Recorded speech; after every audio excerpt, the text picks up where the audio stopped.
அஸ்ஸலாமு அலைக்கும் எவ்ரிவன். இன்று தொடர்ச்சியாக நடைபெற்றுக் கொண்டிருக்கிற இந்த ஸ்ட்ரீம் இன்ட்ரோடக்ஷன் வெபினாரில் இன்று இன்ஜினியரிங் டெக்னாலஜி பற்றி பார்க்குறதுக்கு நாம் இந்த வெபினாரை இந்த ஜூம் மீட்டிங் அரேஞ்ச் பண்ணிக்கிறோம். முதற்கான இறைவனுக்கு நன்றியை செலுத்தியவனாக இந்த ஒரு சிறப்பான ஒரு ப்ரோக்ராமை ஆர்கனைஸ் பண்ணி செஞ்சு கொண்டிருக்கிற under graduate social service association இந்த ஊர் மற்றும் அதனுடன் சேர்ந்து நடத்தும் next junior with Akram institution இவர்களுக்கு நன்றியை தெரிவிச்சுக்கோங்க.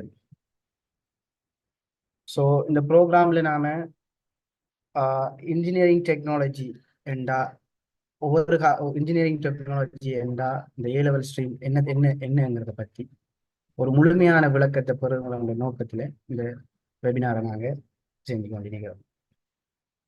ஸோ அதுக்கு முதலாவதாக ஜென்ரலாக ஏ லெவலில் ஒரு ஜென்ரலான ஒரு விஷயத்தை பற்றி digital education system and time management என்கிறத பற்றி ஒரு உங்களுக்கு தெளிவான ஒரு விளக்குரையை வழங்குறதுக்காக வேண்டி எம்ஹெச் முகமது தஸ்னீம் அவர்களை இன்வைட் பண்ணுறேன்.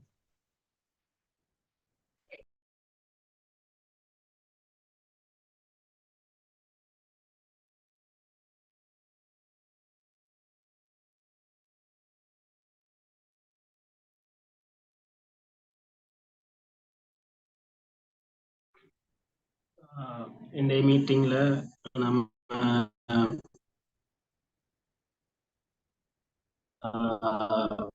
இடெக் பத்தி நான் பேசுறது விளங்குதா? எஸ் ப்ரோ, நீங்க கண்டினியூ பண்ணலாம். கிளியர். ஹலோ.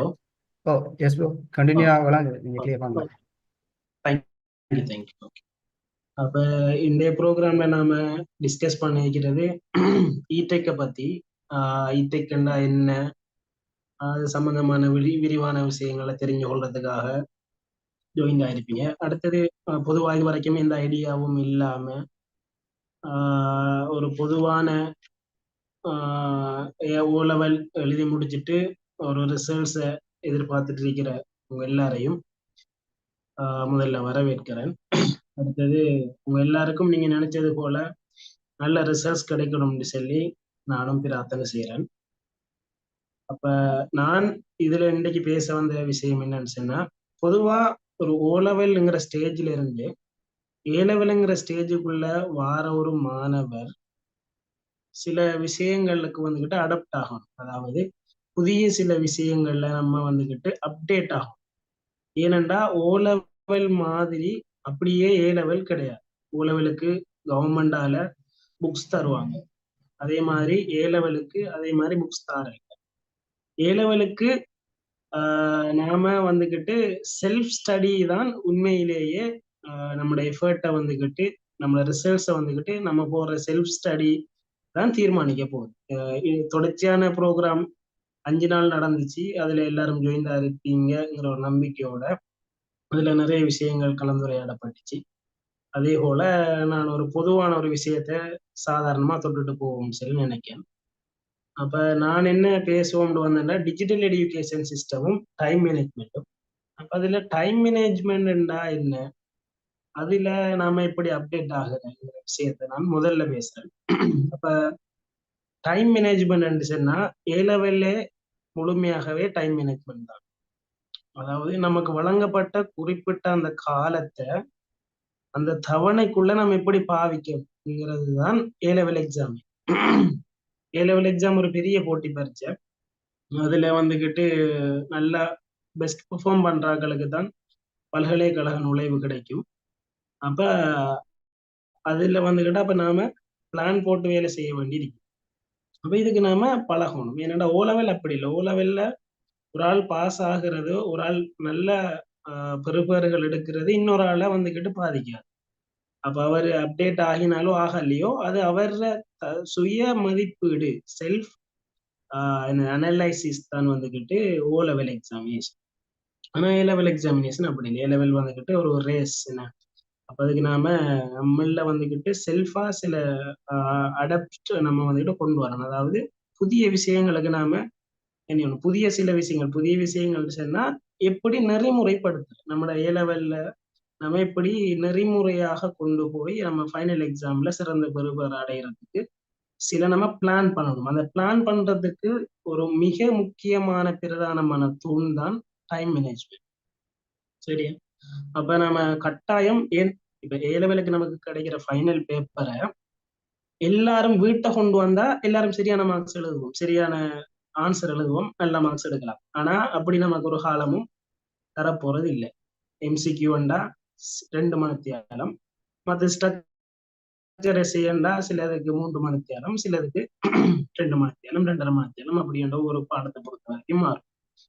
அப்ப அந்த டைமுக்குள்ள நம்ம பெர்ஃபார்ம் பண்ண வேண்டியிருக்கு. அப்ப முதலாவது அந்த டைமுக்குள்ள கேள்விகளை எப்படி அனலைஸ் பண்றன்ற அளவுக்கு நமக்கு ஒரு நாலேஜ் இருக்கணும். 2வது அதுக்குள்ள நம்ம பெஸ்டா ஞாபகம் படிச்ச விஷயங்களை நம்ம அப்ளை பண்ணணும். இந்த விஷயம் முழுமையாக நம்ம இன்வால்வ் ஆகுறது, உள்வாங்கிறது தான் டைம் மேனேஜ்மெண்ட்.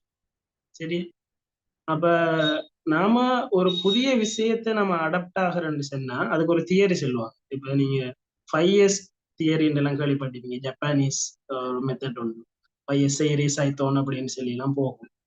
அதே போல 21 days ஹெபிட் டைம் லைன் அப்படின்னு சொல்லி ஒரு தியரி ஒன்று. அது உண்மையிலே 66 days 66 நாட்கள் சொல்லி பிறகு ஆய்வுகள் எல்லாம் நிரூபிச்சாங்க. அது என்ன விஷயம்டா, ஒருவர் தன்னை வாழ்க்கையில ஒரு புதிய பண்புக்கு அடாப்ட் ஆகிறது, பழகி கொள்றதுக்கு குறைஞ்சது 66 நாட்கள் எடுக்கும். சரியா? அப்ப இதை நாம 3 பகுதிகளாக பிரிக்கலாம். எப்படின்னா, முதல் பகுதி 22 நாள், நடுப்பகுதி 22 நாள், இறுதி பகுதி 22 நாள். அப்படின்னா ஒரு புதிய விடயத்தை நம்மள வாழ்க்கையில நம்ம பழக்க வழக்கமாக அன்றாட பழக்க வழக்கமாக கொண்டாடுறதுக்கு நம்ம இந்த 3 படிமுறைகளை தாண்டணும். அதுல முதல் பகுதி, அந்த முதல் 22 நாளுங்கிறது எதுக்குன்னா, நம்மட அந்த பழைய ஒரு பழக்கத்தை நம்ம விடுறதுக்கு. உதாரணமா, இப்ப ஒரு ஆள் என்ன செய்யறாருன்னு சொன்னா, ஒரு ஈவினிங் டைம்ல சாப்பிடுற அப்படின்னு சொன்னா அது அவரு ஒரு குறைபாடா பார்க்காரு. அப்படின்னா முதல் 22 நாள் அவர் அந்த சாப்பிடுறத விடுறதுலதான் பிரயத்தனம் மேற்கொள்வார். அதை சாப்பிடுறத முதல்ல விடணும். 2வது நடுப்பகுதியில் இருக்கிற அந்த 22 நாள் எதுக்கு பொருத்தம் என்று சொன்னா, அவரு அதுக்கு பதிலா பிரயோசனமான இன்னொரு விடயத்தை கற்றுக்கொள்றதுக்கு அந்த 22 நாள் மினிமம் தேவைப்படும். சரியா? அப்படின்னா அந்த டைம்ல அவர் என்ன செய்வார், ஒரு பழமையா ஈவினிங் ஒரு எங்கேயாவது வெளியே போய் சாப்பிட்டு வர ஒரு மணித்தியாலத்தை, இல்லாட்டி ஈவினிங் ஒரு கிரவுண்டுக்கு போய் பார்க்குக்கு போய் சும்மா நேரத்தை கழிக்கிறது, அந்த ஒரு மணித்தியாலத்தை முதல் 22 நாள் விடணும். அடுத்த 22 நாள்ல அதுக்கு இன்னொரு ஆக்டிவிட்டியை நம்ம செய்யறதுக்கு ஸ்டார்ட் ஆகணும். அதாவது ஒரு பொருத்தமான ஒரு ஆக்டிவிட்டியை சொல்ல நான் நினைச்சேன்னா பாஸ் பேப்பர் செய்யறாரு அப்படின்னு. அப்ப அடுத்த 22 நாள் தொடர்ச்சி அவர் பாஸ் பேப்பர் செஞ்சுட்டு வாரதுன்னா அப்ப புதிய பழக்கத்தை அவர் வாழ்க்கையில உள்ள கொண்டு வர. 3வது 22 நாள் கடைசி பகுதி, அது எதுக்குண்டா அவர் பழகின அந்த புதிய வழக்கத்தை அவர் தொடர்ச்சியா அமுல்படுத்துறது. ஆக இந்த 66 நாள் அவர் தொடர்ச்சியாக ஒரு விஷயம் செஞ்சுட்டு வந்தாருன்னா அவரால் அது என்னையும் அது அன்றாட வாழ்க்கையில அன்றாட பழக்க வழக்கமாக மாறிடும். நம்மளை அறியாமலேயே நம்ம அதுகிட்ட போகும். தொடர்ச்சியா ஒரு 66 நாள் ஒரு விஷயத்த ஒரு தொடர்ச்சியா செய்யறாருன்னு சொன்னா 67வது நாள் அவரை ரிமைண்ட் பண்ணும், ஞாபகப்படுத்தும், இன்னைக்கு இது பாஸ் பேப்பர் செய்யற டைம் உதாரணமா. அப்ப யாருக்கும் எதுவும் சிரமமான ஒரு விஷயம் இல்லை. மேனேஜ்மெண்ட்ங்கிறது செல்ஃப் மேனேஜ்மெண்ட் தான் முதல்ல வரும். அதாவது உங்களை நீங்களே மேனேஜ் பண்ணணும். என்ன நானே மேனேஜ் பண்ணணும். மேனேஜ் பண்றேன் நிர்வகிக்கிறேன், இல்ல முகாமை செய்யறேன். அப்ப நம்மட சொல்ல நாம கேட்கமா அப்படிங்கிற விஷயம் A-levelல கடும் முக்கியம். இன்னொரு ஆள சொல்ல கேட்கிறங்கிறத விட நாம சொல்லதை நாமளே இன்வால்வ் ஆகிறோமா, அதை நாம கேட்கமா, அதுக்கு நாம அடி பண்ணிக்கிறோமா, நம்ம யோசிக்கமா, நம்ம எதிர்காலத்தை நாம யோசிக்கமா, இல்லாட்டி கவனையினமா விடுறோமாங்கிறது ரொம்ப முக்கியம். அப்ப அதுல ஒரு ஆளால ஒரு பழக்க வழக்கத்தை புதிய ஒரு நல்ல பழக்கத்தை தன் வாழ்க்கையில கொண்டு வர்றது கஷ்டமா இருக்குங்கிறது உண்மையிலே இல்லை. 66 நாள் ட்ரை பண்ணி பார்த்துட்டு என்ன செய்யலாம், அது ஒரு ரிசர்ச்ல வந்த முடிவு தானே. ஆரம்பத்துல 21 நாள் இருந்துச்சு, அதான் 21 days ஹேபிட் டைம் லைன் என்று சொல்லி அந்த தியரிக்கு பேர் வந்துச்சு. பிறகு அது நிறைய ரிசர்ச்சுக்கு பிறகு அது 66 நாள்ல தான் மினிமம் ஒரு ஆள மாற்றம் வரும்னு சொல்லி கண்டுபிடிச்சாங்க.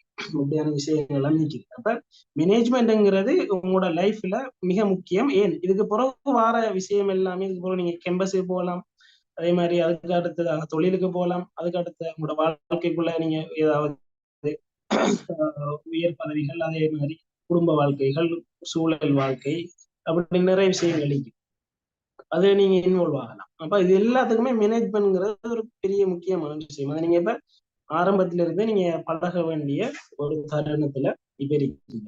சரியா? அதே மாதிரி அடுத்த ஒரு மேனேஜ்மெண்ட் நமக்குள்ள இருக்கிறது ரிசோர்ஸ் மேனேஜ்மெண்ட். சரி, அப்ப ரிசோர்ஸ் மேனேஜ்மெண்ட்ல வளங்களை முகாமைத்துவப்படுத்தணும். நமக்கிட்ட என்னென்ன வளங்கள் இருக்குங்கிறத நாம அறிஞ்சு கொண்டு அதை சரியாக முகாமைத்துவப்படுத்தணும். உதாரணமா லைப்ரரி ஒரு பெரிய வளம். சரியா?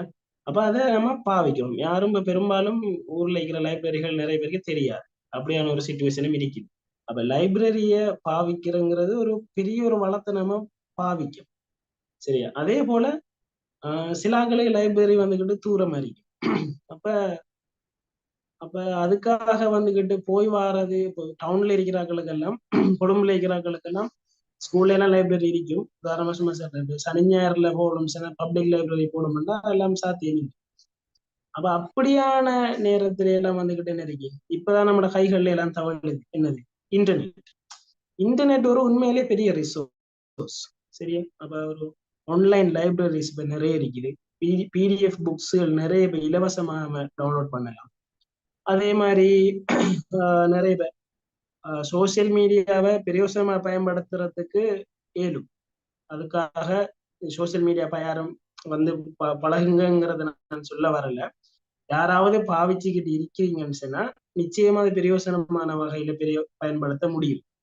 சரியா? அதுக்காக தான் நல்ல செல்ஃப் மேனேஜ்மெண்ட். அப்போ உங்களை நீங்களே கட்டுப்படுத்தணும். 3 வருஷத்துல பின்னுக்கு இருக்கிற ரிசல்ட்ஸை நீங்க முன்னுக்கு கொண்டு வரணும். கொண்டு வந்து வச்சுதான் நம்மளை அனலைஸ் பண்ணணும். நம்ம எவ்வளவு நேரம் சோசியல் மீடியா பாவிக்கணும். அப்படி எதர்ச்சியா ஒரு ஸ்ட்ரெஸ் ரிலீஃபுக்கு சோசியல் மீடியாவுக்கு போகக்குள்ளையும் அது நமக்கு கல்வி சம்பந்தப்பட்ட விடயங்களுக்கு அது நம்மளை அதை நெருக்கமாக்குதுன்னு சொன்னா அது நம்ம அந்த ரிசோர்ஸ் நம்ம பெஸ்டா நம்ம பாவிக்கணும்னு அர்த்தம். அதை மேனேஜ் பண்றோம்னு அர்த்தம். அப்ப அந்த விஷயங்கள்ல எல்லாம் நம்ம இன்வால்வ் ஆகணும். ஏன்னு சொன்னா அப்ப உலகம் அப்டேட் ஆகிட்டு வருது. அதுக்கேற்ற மாதிரி நாமளும் அப்டேட் ஆகும். சரியா? இப்ப ஏஐ யுகம் எல்லாருக்கும் தெரியும், ஆர்டிபிஷியல் இன்டெலிஜென்ஸ். சரியா? அப்ப வரக்கூடிய அடுத்த தலைமுறை எல்லாம் சவாலான, அந்த சவாலை யாரு நின்று பிடிக்காரோ, யாரு தாக்கு பிடிக்காரோ அவருக்கு தான் வெற்றி. அப்ப அது நம்ம நம்ம மேக்சிமம் எவ்வளவு நம்ம நம்மளை நாம மேனேஜ் பண்ணணும், டைம் மேனேஜ் பண்ணணும், அடுத்தது ரிசோர்ஸ் மேனேஜ் பண்ணணும். இதுல எல்லாம் நம்ம வந்துகிட்டு நீங்க உங்களுக்கு இதெல்லாம் புதிய விஷயமாக இருந்தால் நீங்க படிக்கணும். இதுல எல்லாம் நீங்க கொஞ்சம் கூட இன்வால்வ் ஆகும். அப்ப வேண்டா இப்ப என்னை பொறுத்த வரைக்கும் இன்டர்நெட்ல இல்லைன்னு சொல்லி பொதுவா ஏ லெவல் படிக்கணும்னு சொன்னா அநேகமா எல்லாமே இருக்குது. நோட்ஸ்ல இருந்து பாஸ் பேப்பர் விளக்க உரைகள் இருந்து, அதே மாதிரி டெலிகிராம் நம்மள நிறைய பேருக்கு அறிமுகமாக இருக்கலாம், சிலருக்கு அறிமுகமாக இருக்கலாம். அதுல பொட் சர்வீஸ் எல்லாம் நீங்க போனா பார்க்கலாம். அந்த பொட்ல எல்லாம் கிளவுட் சேவிங்க வந்துகிட்டு நிறைய ஃபைல், நிறைய பாஸ் பேப்பர், நிறைய நோட்ஸ் எல்லாமே சேவ் ஆகிருக்குது. நீங்க உங்களுக்கு மேக்சிமம் பிரயோசனப்படுத்தலாம். சரி, அடுத்தது அந்த ஸ்டோரேஜ் பிரச்சனையும் அதுல வாரத்துக்கு இல்லை. ஏன்னா அந்த அளவுக்கு அப்டேட் ஆயிட்டு. அப்ப பொட்ல நீங்க டிலீட் ஆகிட்ட ஒரு விஷயம் பாஸ் பேப்பரை திரும்ப நீங்க ஒரு 2 நிமிஷத்துக்குள்ள நீங்க என்ன செய்யலாம், மீண்டும் அதை நீங்க அதே பிடிஎஃப் எடுக்கலாம். இப்ப பிடிஎஃப் யுகம் தான். அப்ப நீங்க அதை வந்துகிட்டு மேக்சிமம் பிரயோசனப்படும். சரியா? அடுத்தது ஏ லெவல்ல நீங்க மேனேஜ் பண்ற ஒரு முக்கியமான விஷயம், உங்களோட 3.5 வருஷத்துக்கும் 2.5 வருஷத்துக்கும் 3P கான்செப்ட் ஒன்று. அதாவது 3P 5S சிஸ்டம் மாதிரி, ஜப்பானீஸ் 5S சிஸ்டம் மாதிரி 3P கான்செப்ட் ஒன்று. அது என்ன? Plan, practice, pass paper. சரியா? அப்ப இதை நீங்க ஃபைனல் எக்ஸாம் வரும் வரைக்கும் இந்த 3P கான்செப்ட்ல நீங்க படிப்பீங்கன்னு சொல்லிச்சுன்னா கட்டாயம் இன்ஷா அல்லாஹ் உங்களுக்கு ஒரு ஒரு ஒரு மிகப்பெரிய ஒரு வெற்றி ஒன்று கிடைக்கும். நீங்க பிளான் பண்ணணும். அதாவது என்னென்ன படிக்கணும், இப்ப சிலபஸ் வந்து கூட கவர்மெண்ட் ரிலீஸ் பண்ணிக்குது. அதே மாதிரி கவர்மெண்ட் ரிசோர்ஸ் புக்ஸ் இருக்குது. உங்களுக்கு விளக்கமாக உங்களுக்கு அடுத்த எங்களோட ப்ரெசன்டர்ஸ் மாதிரி இந்த செஷன்ல வந்து இப்படி சொல்லுவாங்க. இடெக்ல ஏகப்பட்ட ப்ராக்டிக்கல் இருக்குது. எல்லா ப்ராக்டிக்கலும் ஸ்கூல்ல செய்யறது சாத்தியமாண்டா எனக்கு தெரியல. அதுக்கெல்லாம் அவங்க எப்படின்னு சொல்லி சொல்யூஷன் சொல்லுவாங்க. விவரமா நம்ம கதைப்போம் பின்னால. எங்களோட ப்ரெசன்டர்ஸ் மாதிரி அதை அவங்களுக்கு எத்தி வைப்பாங்க. அப்ப யூடியூப்ல எல்லாம் இப்ப நிறைய ப்ராக்டிகல்ஸ் எல்லாம் இருக்குது. நீங்க தான் இப்ப தேடி நீங்க அப்டேட் ஆகணும்.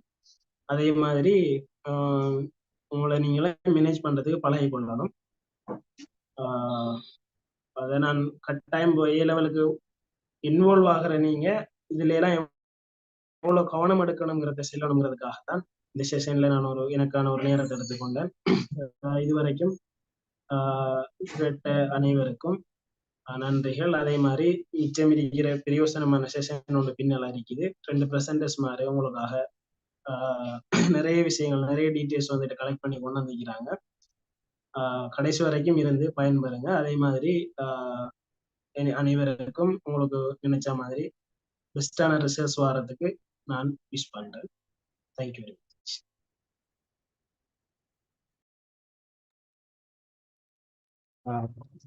தேங்க்யூ முகமது. ஜஸாக்கல்லாஹ் ஹைரா முஹம்மது யாசின்.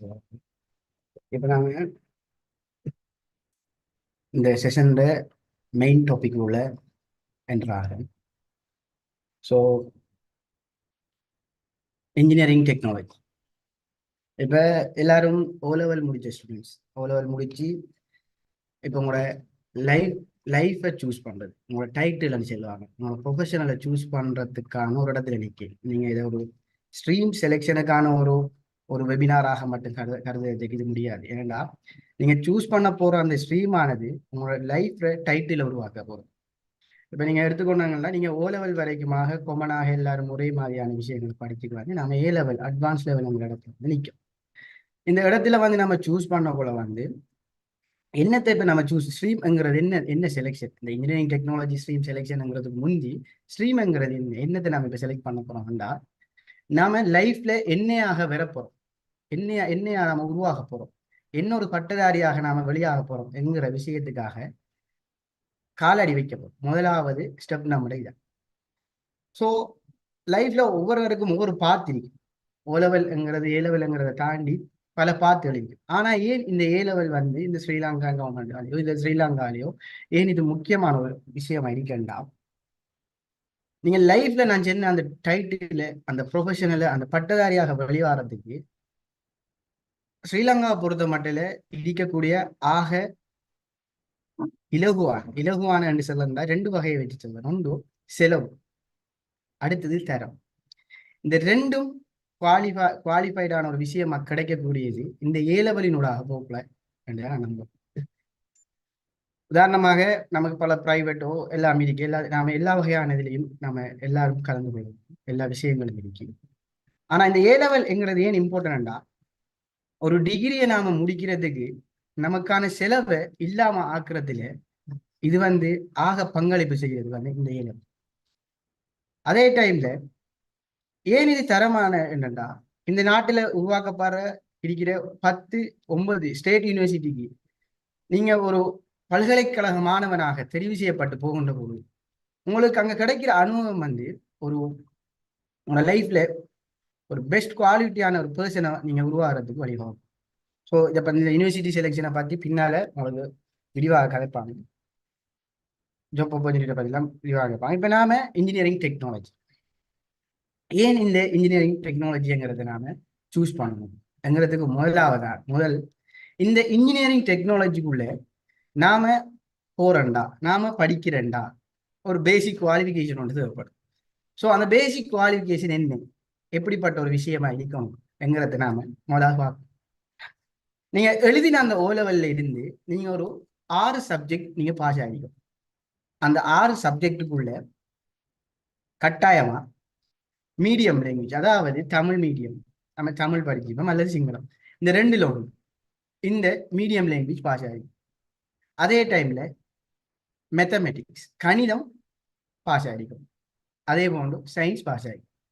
இந்த பாஸான 6 பாடத்துக்குள்ள நீங்க 3 C எடுத்திருக்கோம். ஸோ இதான் நம்மளோட பேசிக் குவாலிஃபிகேஷன் இந்த இன்ஜினியரிங் டெக்னாலஜியில நீங்க உழுவாங்க. அப்படி ஏன் நான் இந்த இன்ஜினியரிங் டெக்னாலஜியை நான் சூஸ் பண்ணணும் என்கிற ஒரு ஐடியா உங்களுக்கு ஏன் கன்ஃபியூஷன் ஒன்று இருக்க போகுது. இப்போ ஏன் ஓ லெவல் முடிச்சிட்டோம், அடுத்தது ஏ லெவலுக்கு வந்திருக்கோம், இதுல ஸ்ட்ரீம் சொல்லாங்க, நம்ம ஏன் இந்த ஸ்ட்ரீம் போகணும், ஏன் அந்த ஸ்ட்ரீம் போகணும், ஏன்ங்கிறது முதலாவது. இந்த வெபினாரின் அடிப்படையில் நான் சொல்ல போறது இந்த இன்ஜினியரிங் டெக்னாலஜி, அதாவது இலங்கையில அறிமுகப்படுத்தப்பட்ட ஆக புதியதொரு ஸ்ட்ரீமானது இந்த இன்ஜினியரிங் டெக்னாலஜி. 2013ஆம் ஆண்டு இந்த இன்ஜினியரிங் டெக்னாலஜிங்கிறது இலங்கையில் இருக்கிற 1000 பாடசாலைக்கு முதலாவது வழங்கப்பட்டு இந்த இன்ஜினியரிங் டெக்னாலஜி ஸ்டார்ட் ஆகுது.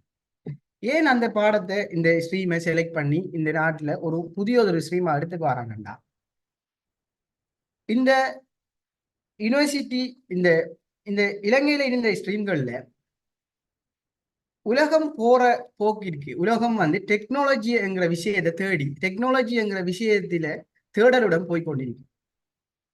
அந்த டெக்னாலஜி என்கிற விஷயத்தை அடிப்படை கல்வியில இருந்து உருவாக்கி ஒரு அடிப்படை கல்வியில இருந்து உருவாக்கப்படுற ஒரு மாணவனால ஒரு டெக்னாலஜி சார்ந்த ஒரு பட்டதாரியாக உருவாக வேண்டும் என்கிறதுக்காக வேண்டிதான் இந்த technology stream engineering technology stream என்று சொன்னது உருவாக்கப்படுது. இதே மாதிரி பயோடெக்னாலஜி அதை பத்தி உங்களுக்கு ஏற்கனவே தெளிவான விளக்கம் கிடைக்கப்பட்டு. ஸோ அதுல இருந்தா இந்த இன்ஜினியரிங் டெக்னாலஜி பத்தி கை டிகிரியில 2 வகையான டிகிரியை நம்ம பார்க்கலாம். அதாவது நம்ம ஏ லெவல் குவாலிஃபிகேஷன் ஆகி பாஸ் ஆகி டிகிரி ஒரு ப்ரொஃபஷனலாக வெளியேற மாட்டோம், ஒரு பட்டதாரியாக வெளியேற 2 வகையான பட்டதாரி நம்ம சும்மா சொல்லுவோம். ப்ரொஃபஷனல் டிகிரி, அடுத்தது அகாடமிக் டிகிரி. இந்த இன்ஜினியரிங் டெக்னாலஜிங்கிற ஸ்ட்ரீமானது எதை மெயின் பண்ணி வந்தா இந்த ப்ரொஃபஷனல் டிகிரி மாணவர்களை உருவாக்குறது. அதாவது ப்ரொஃபஷனல் டிகிரியான மாணவர்கள் என்னன்னா அந்த டிகிரி எப்போதும் அதுல தியரி பிளஸ் பிராக்டிக்கல், மெயினா தியரியும் பிராக்டிக்கலையும் சேர்ந்ததாக அந்த டிகிரி காணப்படும். ஸோ அப்படிப்பட்ட ஒரு ஸ்ட்ரீமை உருவாக்குறதுக்காக வேண்டி இந்த இன்ஜினியரிங் டெக்னாலஜி என்றது அறிமுகப்படுத்தப்படுது. இப்ப இந்த இதுல நாம ஒரு குவாலிஃபைடான பர்சனா வர கூட நமக்கு என்னதுன்றா டெக்னாலஜி சார்ந்து எப்படி என்கிறது உங்களுக்கு அந்த ஸ்ட்ரீம் ஸ்ட்ரக்சர்ல உங்களுக்கு வழங்கப்படுத்த போல உங்களுக்கு எப்படி நாம ஒரு இந்த இது குவாலிஃபைடான பர்சனா ஒரு டெக்னாலஜியான குவாலிஃபைட் பர்சனா வருவோம்ங்கிறது உங்களுக்கு ஸ்ட்ரீமை நாங்க பத்தி கதைக்க கூட உங்களுக்கு ஒவ்வொரு சப்ஜெக்டா கதைக்க கூட உங்களுக்கு தெளிவா விளக்கம் கிடைக்கும். ஸோ இப்போ உங்களோட தலையை சுற்றி ஓர கன்ஃபியூஷன்ஸ், உங்களோட தலையை சுற்றி காணப்படுற அந்த கன்ஃபியூஷன், ஏ லெவல் என்ன ஸ்ட்ரீம்ங்கிறதுக்கான உங்களுக்கு ஒவ்வொரு ஸ்ட்ரீமுக்கு கிடைக்கப்பட்ட ஐடியாக்களை வைத்து அதே போல இன்றைக்கு உங்களுக்கு கிடைக்கிற ஐடியாக்களையும் வைத்து நீங்க உங்களுக்கான உங்களோட லெவலை வச்சு அனலைஸ் பண்ணி நீங்க செலக்ட் பண்ணக்கூடியவர் தான் இந்த ஸ்ட்ரீம். இது எக்ஸ்ட்ரா ஒரு அட்வைஸ் என்னண்டா, நீங்க செலக்ட் பண்ற ஸ்ட்ரீம் உங்களால இழுக்கக்கூடியதாக உங்களால கொண்டு செல்லக்கூடியதாக கொண்டு செல்லதுங்கிறது நான் சொல்ல உங்களோட இருக்கிற அறிவை வச்சுட்டு உங்களோட முயற்சி, முக்கியமான முயற்சி, இந்த முயற்சியை நாம செய்வோமா என்று. ஸோ என்ன பொறுத்த மட்டில ஒரு ஈஸியான வேயாக நமக்கு இந்த யூனிவர்சிட்டிக்கு என்ட்ரன்ஸ் ஆகிறதுக்காக ஒரு ஸ்ட்ரீமாக உருவாக்கப்பட்டிருக்கின்ற நான் சரி. ஸோ ஒவ்வொரு இதுல ஸ்ட்ரக்சரை பார்த்துட்டு போகல இது எவ்வளவு ஈஸியான எவ்வளவு என்னென்ன சப்ஜெக்ட் இதுக்குள்ள இருக்கு, இது ஏன் நான் ஈஸியானு சொல்லணுங்கிறது உங்களுக்கு வழங்கும். ஸோ அடுத்ததா இந்த இன்ஜினியரிங் டெக்னாலஜிங்கிறதுக்குள்ள நம்ம இருக்கிற ஸ்ட்ரக்சரை பத்தி பார்க்க போன வேண்டாம். இந்த இன்ஜினியரிங் டெக்னாலஜிக்குள்ள நான் பார்க்க போல முக்கியமா ஒரு மெக்கானிக்கல் இயந்திரவியல், கட்டடக்கலை, அதே போல எலக்ட்ரிக்கல், இந்த பெரிய பாரிய துறைகள் அம்பட்டையும் என்ன செய்யறாங்கண்டா ஒன்றா அதுல இருக்கிற பேசிக் ஒவ்வொன்றா எடுத்து ஒன்றாக ஒன்றிணைத்து ஒரு ஸ்ட்ரீமாக உருவாக்கி அடிப்படையிலேயே இந்த விஷயங்கள் இந்த 3 பெரிய விடயங்களை பற்றிய விடயங்களையும் தனக்குள்ள மாணவன் கொண்டிருக்கணும். அவன் ஒரு யூனிவர்சிட்டி பல்கலைக்கழகத்துக்கு தெளிவாக கூட இந்த அனைத்து விடயங்களையும் அவன் தெளிவோட வரணும், ஒரு ஐடியாவோட வரணும்ங்கிறதுக்காக வேண்டி இந்த எல்லா வகையான கட்டிடக்கலை, இயந்திரவியல், அதே மாதிரி எலக்ட்ரிக்கல், எலக்ட்ரானிக்கல் போன்ற அனைத்து விடயங்களையும் இருந்து பேசிக் விஷயங்கள், அடிப்படை விஷயங்கள் எடுத்து இந்த இன்ஜினியரிங் டெக்னாலஜிங்கிறதுல ஸ்ட்ரக்சர் உருவாக்கப்பட்டு. ஸோ இதுல ஸ்ட்ரக்சரை பார்க்க போனோம்னா இதை செலக்ட் பண்ணக்கூடிய பாடங்களை பார்க்க போனோம்னா இதுல இருக்கிற பாடங்கள் நான் பற்றி பார்க்க போனோம்னா இதுல 2 வகையான நான் ஏற்கனவே பயோ சிஸ்டம் டெக்னாலஜி பற்றி கழிச்சிருப்பாங்க. அதுல முதலாவது நம்மளோட ஸ்ட்ரீம்ல இன்ஜினியரிங் டெக்னாலஜி ஸ்ட்ரீம்ல டெக்னாலஜி ஸ்ட்ரீம்ல 2 வகையான டெக்னாலஜி ஸ்ட்ரீம் இருக்கு. ஒன்று engineering technology stream, bio system technology. நீங்க ஏற்கனவே பயோ சிஸ்டம் டெக்னாலஜியை பத்தி விளக்கம் பார்த்துருக்கீங்க. இப்போ நாம இன்னைக்கு பார்க்க போறது இன்ஜினியரிங் டெக்னாலஜி. ஸோ இந்த இன்ஜினியரிங் டெக்னாலஜிங்கிற சப்ஜெக்ட் ஒன்றுல இன்ஜினியரிங் டெக்னாலஜி என்று சொல்லி ஒரு மெயின் சப்ஜெக்ட் ஒன்று இருக்கு. ஸோ அந்த சப்ஜெக்டை பற்றின விளக்கம் உங்களுக்கு பின்னால் கிடைக்கப்பெறும் ஒவ்வொரு கட்டமும். அதே மாதிரி சயின்ஸ் ஃபார் டெக்னாலஜி, இந்த ரெண்டு சப்ஜெக்டும் இன்ஜினியரிங் டெக்னாலஜியும் சயின்ஸ் ஃபார் டெக்னாலஜியும் கட்டாயமான சப்ஜெக்ட். நீங்க கட்டாயம் இது இரண்டையும் நீங்க சூஸ் பண்ணி ஆகும். இது உங்களுக்கு எந்தவித ஆப்ஷனும் இல்லை. அதாவது ஒரு பயோசிஸ்டம் டெக்னாலஜி பர்சனாக இருந்தாலும் அவர் சயின்ஸ் ஃபார் டெக்னாலஜியை கட்டாயம் சூஸ் பண்ணி தான் ஆகும். So science for technology engineering டெக்னாலஜிங்கிறது கட்டாயமான. மூன்றாவதாக உள்ள பாடங்கள் தான் 13 பாடங்களை கொண்டதாக ஆகும். மூன்றாவதா நீங்க 13 பாடங்களை சாய்ஸ் பண்ணலாம். அதாவது நமக்கு கைட்ல தந்திருக்கிற படி 13 பாடங்கள் நம்ம சாய்ஸ் பண்ணலாம். அதுல economics, geography, home economic, English language, accountancy, communication and media studies, information and communication technology, arts, business studies, agriculture. இந்த 3 வகையான விஷயங்கள், இந்த இவ்வளவு வகையான பாடங்களை விட ஈஸி மெக்ஸ்ன்னு சொல்லி ஒரு பாடம் இருக்கு. ஸோ இந்த பாடங்களை சூஸ் பண்றதுக்கு நீங்க என்னண்டா எப்படி சூஸ் பண்ணா ஓவராலா நாம எப்படி சூஸ் பண்ணி வராங்கன்னா இன்ஃபர்மேஷன் அண்ட் கம்யூனிகேஷன் ஐசிடி. ஏன் ஐசிடியை சூஸ் பண்றேன்னு சொன்னா ஐசிடி பாடத்தை சூஸ் பண்ணா ஐசிடிக்கு ஆன டிகிரின்னு சொல்லி ஐசிடி பாடத்தை சூஸ் பண்றாங்களுக்கான டிகிரின்னு சொல்லி தனி யூனிவர்சிட்டி டிகிரிஸ் கொஞ்சம் இருக்கு, அதுக்கு அப்ளை பண்ணலாம்ங்கிற ஒரு நோக்கம். அதே போல அக்ரிகல்ச்சருக்கும் இருக்கு. அதே போல ஈசி மெக்ஸோட ஆர்வமான ஆட்கள், மெக்ஸோட நாம இருக்கணும்னு நினைக்கிற ஆட்கள் சூஸ் பண்ணக்கூடிய ஒரு சப்ஜெக்டாகவும் ஈசி மெக்ஸ் இருக்கும். அடுத்தது கம்யூனிகேஷன் அண்ட் மீடியா ஸ்டடி. இந்த கம்யூனிகேஷன் அண்ட் மீடியா ஸ்டடிங்கிறது இப்போது மக்களால் கொஞ்சம் மாணவர்களால் செலக்ட் பண்ணி பாடங்களாக இருந்து கொண்டிருக்கு. அதாவது அது ஒரு கம்யூனிகேஷன், நம்ம தகவல் தொடர் பாடம், அதாவது டிவி, இந்த ரேடியோ அந்த அதில் உருவாக்காங்க, அது பற்றிய சம்பந்தத்தோட போற பாடமாக இருக்கப்படும். ஸோ இதற்கான இதுல என்னத்தை சூஸ் பண்றதுங்கிறத கடைசி ஒரு நார்மலான ஒரு இதை தெரிவிக்கின்றாங்க. இப்ப இந்த இன்ஜினியரிங் டெக்னாலஜி என்கிறத பத்தி கதைக்கிறது, இந்த விஷயத்தை உங்களுக்கு ஒரு தெளிவான உரையை தாரத்துக்காக வந்து நாங்க நம்மட அர்ஷாட் அவர்களோட நாம இந்த ஸ்லைடை ஷேர் பண்ணி கொள்வோம்.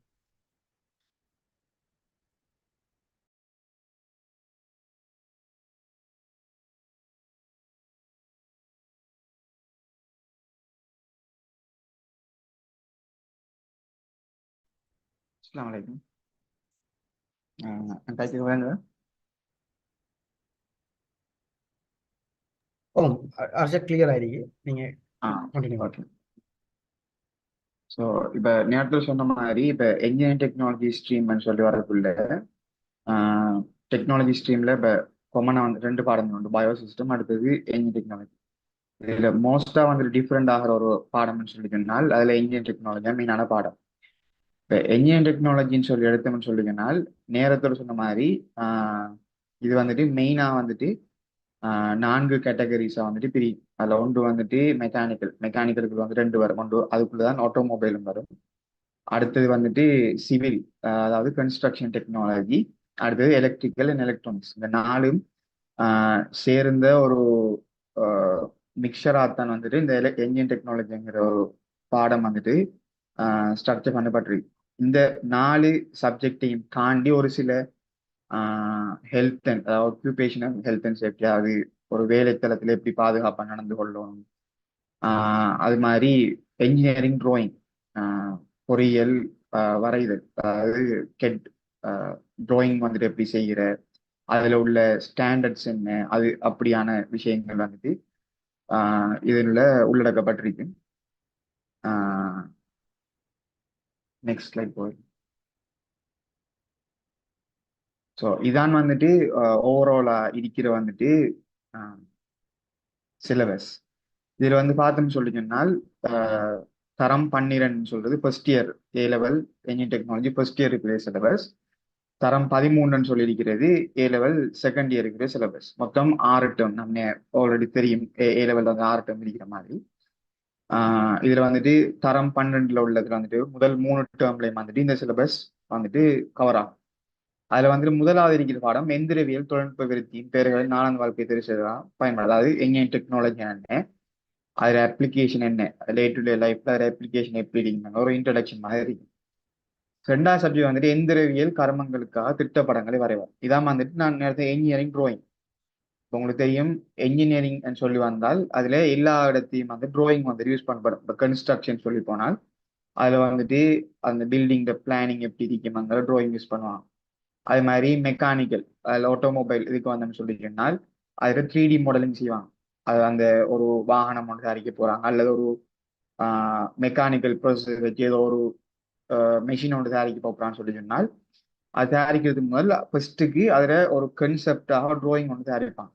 ஸோ அந்த ட்ராயிங் தயாரிக்கிறதுக்கு ஒரு சில ஸ்டாண்டர்ட்ஸ் இருக்கு. ஏன்னா ட்ராயிங்ங்கிற வந்துட்டு ஒரு இன்டர்நேஷனல் லாங்குவேஜ். இப்போ எல்லாராலையும் எந்த மொழி பேசுகிற ஒரு ஆளாலையும் அந்த ட்ராயிங்கை பார்த்தா அது என்ன அந்த ட்ராயிங் மூலமாக இலஸ்ட்ரேட் பண்ணப்படுறது அண்டர்ஸ்டாண்ட் பண்ணக்கூடிய மாதிரி இருக்கு. ஸோ அதனாலே அது ஒரு சர்வதேச நியமங்களுக்கு அடிப்படையில் அந்த ட்ராயிங் இருக்கு. ஸோ அதுகள் எப்படி வரைகிற அது அதுகளோட ட்ரிக்ஸ் என்ன டெக்னிக்ஸ் சொல்லி போட்டு பிரதானமாக வந்துட்டு மெக்கானிக்கல் ரிலேட்டடான ட்ராயிங் வந்துட்டு இதுல கன்சிடர் பண்ணப்படும்.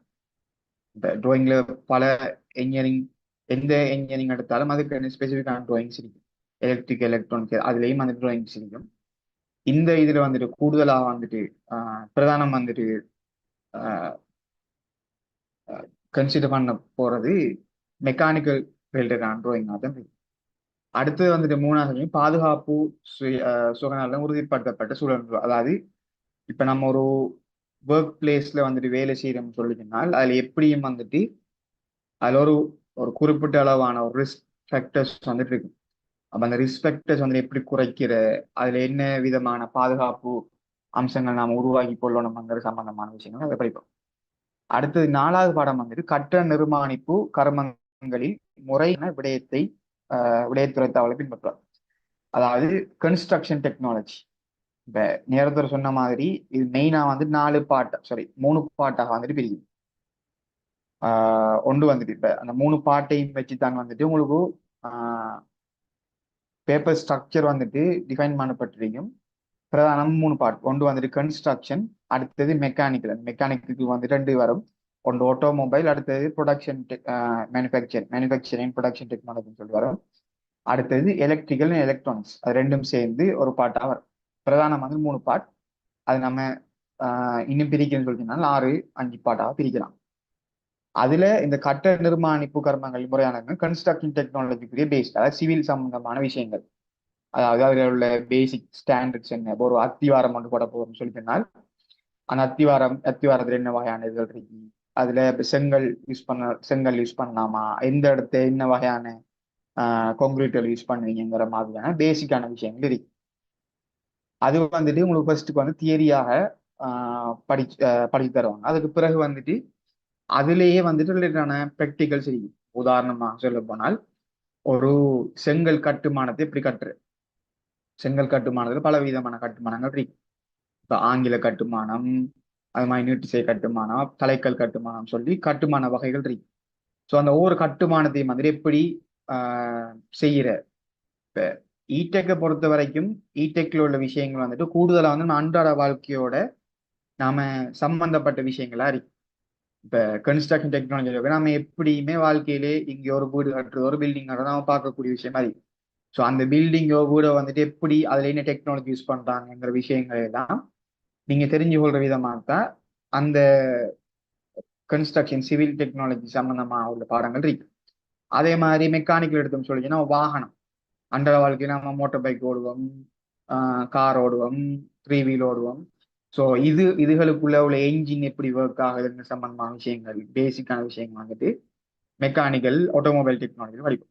அதே மாதிரி எலக்ட்ரிக்கல் எலக்ட்ரானிக்ஸ் வந்தால் இப்போ எலக்ட்ரிக்கல் சொல்ல வரக்குள்ள வீட்டை வந்தால் வீட்டை வந்து மெயினான செய்யும் ஹவுஸ் வயரிங் செய்யும்.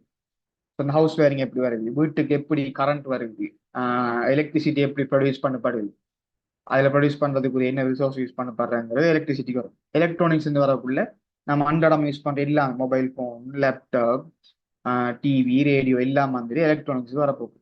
ஸோ அப்படியான எலக்ட்ரானிக்ஸ் வந்து எப்படி வேலை செய்யுது, அதுல பேசிக்ஸ் என்ன, அதுல பேசிக் பிரின்சிபல் என்ன சம்பந்தமான விஷயம் நீங்க படிப்பீங்க. ஸோ இதுல வந்துட்டு கட்ட நிர்மாண கர்மங்கிறது கன்ஸ்ட்ரக்ஷன் டெக்னாலஜி கூட. அடுத்தது 5வது பாடம் வந்துட்டு பொறிகளின் இயக்க வகைகளை கையாளப்பாங்க. அதாவது மெஷினரிஸ் வந்துட்டு எப்படி ஹேண்டில் பண்ணணும் அதுகள் சம்பந்தமான விஷயங்கள். அடுத்தது 6வது பாடம் வந்துட்டு மோட்டார் வாகனத்தின் பிரதான பொருட்கள் தொகுதிகளை பராமரிக்கும் மாற்று வழிகாட்டுவார். அதாவது ஆட்டோமொபைல் டெக்னாலஜி, மெக்கானிக்கலுக்குள்ள மெயினாக உள்ள விஷயம் வந்து ஆட்டோமொபைல். ஸோ ஆட்டோமொபைல்னு சொல்லி வரக்குள்ள வாகனங்கள் எப்படி வேலை செய்யும். இப்போ ஒரு வாகனத்தை எடுத்தோம்னு சொல்லிட்டோம்னால் அந்த வாகனம் இயங்குறதுக்கு வந்துட்டு பிரதானமாக ஒரு வலு ஒன்று பிறப்பிக்கப்படும், ஒரு எனர்ஜி ஒன்று வாகனம் உண்டா. ஸோ அந்த எனர்ஜி வந்துட்டு எப்படி உருவாக்கப்படுது. இப்போ நம்ம பெட்ரோலை ஊற்றினோம்னா வாகனம், பெட்ரோலை டீசலை ஊற்றினோம்னா வாகனம் ஓடுது. எப்படி ஓடுது வேண்டா அது என்ன செய்யணும், உள்ளுக்கு போய் பத்தணும். அது எப்படி பத்துது, பத்துற மூலமாக எப்படி டயருக்கு எனர்ஜி வந்துட்டு பவர் டிரான்ஸ்மிட் நடக்குது. அப்ப அந்த பவர் டிரான்ஸ்மிஷன் எப்படி ஒர்க் ஆகுது, அதுல பிரேக் சிஸ்டம் எப்படி ஒர்க் ஆகுது, அடுத்தது அதுல எப்படி கூலிங் சிஸ்டம் ஒர்க் ஆகுது, எங்களுக்கு சம்பந்தமான ஒவ்வொரு சிஸ்டமாக பிரிச்சு பிரிச்சு அதில் படிக்கணும். அதே நேரம் அதுலேயே அது சார்பான ப்ராக்டிகல்ஸ் இருக்கு. இப்போ ஒவ்வொரு சிஸ்டத்திலையும் வந்துட்டு வரக்கூடிய பிரச்சனை இதை எப்படி ஐடென்டிஃபை பண்ற சம்பந்தமான விஷயங்கள் நீங்க ஆட்டோமொபைல்ல படிக்கணும். அடுத்தது 4வது வேலைகளுக்காக மின் வலுவை படுவாங்க. இதுல வந்துட்டு எலக்ட்ரிசிட்டி எப்படி மேனுஃபேக்சர் பண்றது, அது எப்படி நம்ம வீட்டுக்கு வர சம்பந்தமாக படிக்கும். அடுத்த உற்பத்தி நடவடிக்கைகளின் போது தொழில்நுட்பவியலும் பொருந்துமாற பொருட்களை தெரிவு செய்து கொள்வார். அதாவது ப்ரொடக்ஷன் டெக்னாலஜி சம்பந்தமான விஷயங்கள். அடுத்தது தொழில்நுட்பவியலில் பயன்படுத்துகிற நியம அளவுகளும் அளவீட்டு உபகரணங்கள் பற்றி தெரிமாறுவார். இப்ப நாம நேரம் சொன்ன மாதிரி என்ஜினியரிங் டெக்னாலஜியில இப்போ ஒரு ஸ்டாண்டர்ட் யூஸ் பண்ணணும். இப்ப இந்த இடத்தை இந்த அளவு யூஸ் பண்ணணும். அதுல வந்துட்டு என்ன உபகரணங்கள், அளவீட்டு உபகரணங்கள் என்ன யூஸ் பண்ணணும். உதாரணமா வேர்னியர் கேலிப்பர் யூஸ் பண்ணணும், வேர்னியர் மானி யூஸ் பண்ணுவோம். அது மாதிரி ஸ்க்ரூ மைக்ரோமீட்டர் யூஸ் பண்ணுவோம். அதாவது அப்படியான ஒரு சில அளவீட்டு உபகரணங்கள் யூஸ் பண்ணுவோம். அதுகளை எப்படி யூஸ் பண்ற, அதுல எப்ப ரீடிங் எடுக்கிற, அதுகள்ல என்ன விதமான ஸ்டாண்டர்டுகள் இருக்குங்கிற விதமான விஷயங்கள் நீங்க படிப்பீங்க. அடுத்தது செகண்ட் இயருக்கு வந்து சொல்லிங்கன்னா பொறியியல் தர நியமங்களும் விவரக்கூற்றுகளையும் தொழில்நுட்ப சூழலில் பயன்படுத்த. அடுத்தது என்ஜினியரிங் ஸ்டாண்டர்ட்ஸ் இருக்கும், அது சம்பந்தமான விஷயங்கள் படிப்பீங்க. அடுத்தது மின் வலுவை பிறப்பித்தல், ஊடுகடத்த விநியோகத்தை மற்றும் பயன்படுத்த. நேற்று சொன்ன மாதிரி எனர்ஜி ஜென்ரேஷன், உதாரணமா ஒரு பவர் பிளான் ஒன்று சொல்லி அந்த பவர் பிளான்ல வந்துட்டு எப்படி எனர்ஜி ப்ரொடியூஸ் ஆகுது, அதுக்கு என்ன விதமான டெக்னாலஜி யூஸ் பண்றாங்க. இப்போ உதாரணமா இலங்கை எடுத்துக்கோன்னு சொன்னால் இலங்கையில வந்துட்டு பிரதானமாக 2 விதமான மின்சார உற்பத்தி யூஸ் பண்ணப்படுது. ஒன்று கோல் பவர் பிளான்ட், அனல் மின் நிலையம், அடுத்து வந்துட்டு நீர் மின் நிலையம். இது 2ம் பிரதானமாக யூஸ் பண்ணக்கூடிய ஒரு ரிசோர்ஸ். அப்ப அதுல எப்படி வந்துட்டு பவர் ஜெனரேட் பண்ணப்படுது. அடுத்தது எங்கேயோ உற்பத்தி செய்யப்பட நம்மளோட ஊடு வரைக்கும், நம்மளோட வீடு வரைக்கும் என்ன செய்யணும் சொல்லினால் அந்த எனர்ஜி டிரான்ஸ்ஃபர் ஆகி வருது. ஸோ அது எப்படி எஃபிஷியண்டா வருது, அதுல வரக்கூடிய பிரச்சனைகள் என்ன, அதை எப்படி சமாளிக்கலாம், அதுல டிரான்ஸ்ஃபார்மர்ஸ் இருக்கும், டிரான்ஸ்ஃபார்மர்ஸ் எப்படி யூஸ் பண்ணப்படுதுங்கிற விஷயமா படிக்கும். அடுத்தது இலத்திரனியல் தொழில்நுட்பத்தை அன்றாட தேவைகளுக்காக பயன்படுத்தும் சேர்க்கிறார்கள். அதாவது எலக்ட்ரானிக்ஸ் டெக்னாலஜி. இப்ப சாதாரணமாக எலக்ட்ரானிக்ஸ் எடுத்தோம்னால் இப்ப உள்ளுக்கு இப்ப லேப்டாப்போ இதோ ஒருத்தன்னு சொல்லி என்ன செய்யும், டிரான்சிஸ்டர் இருக்கும், டயோட் இருக்கும்.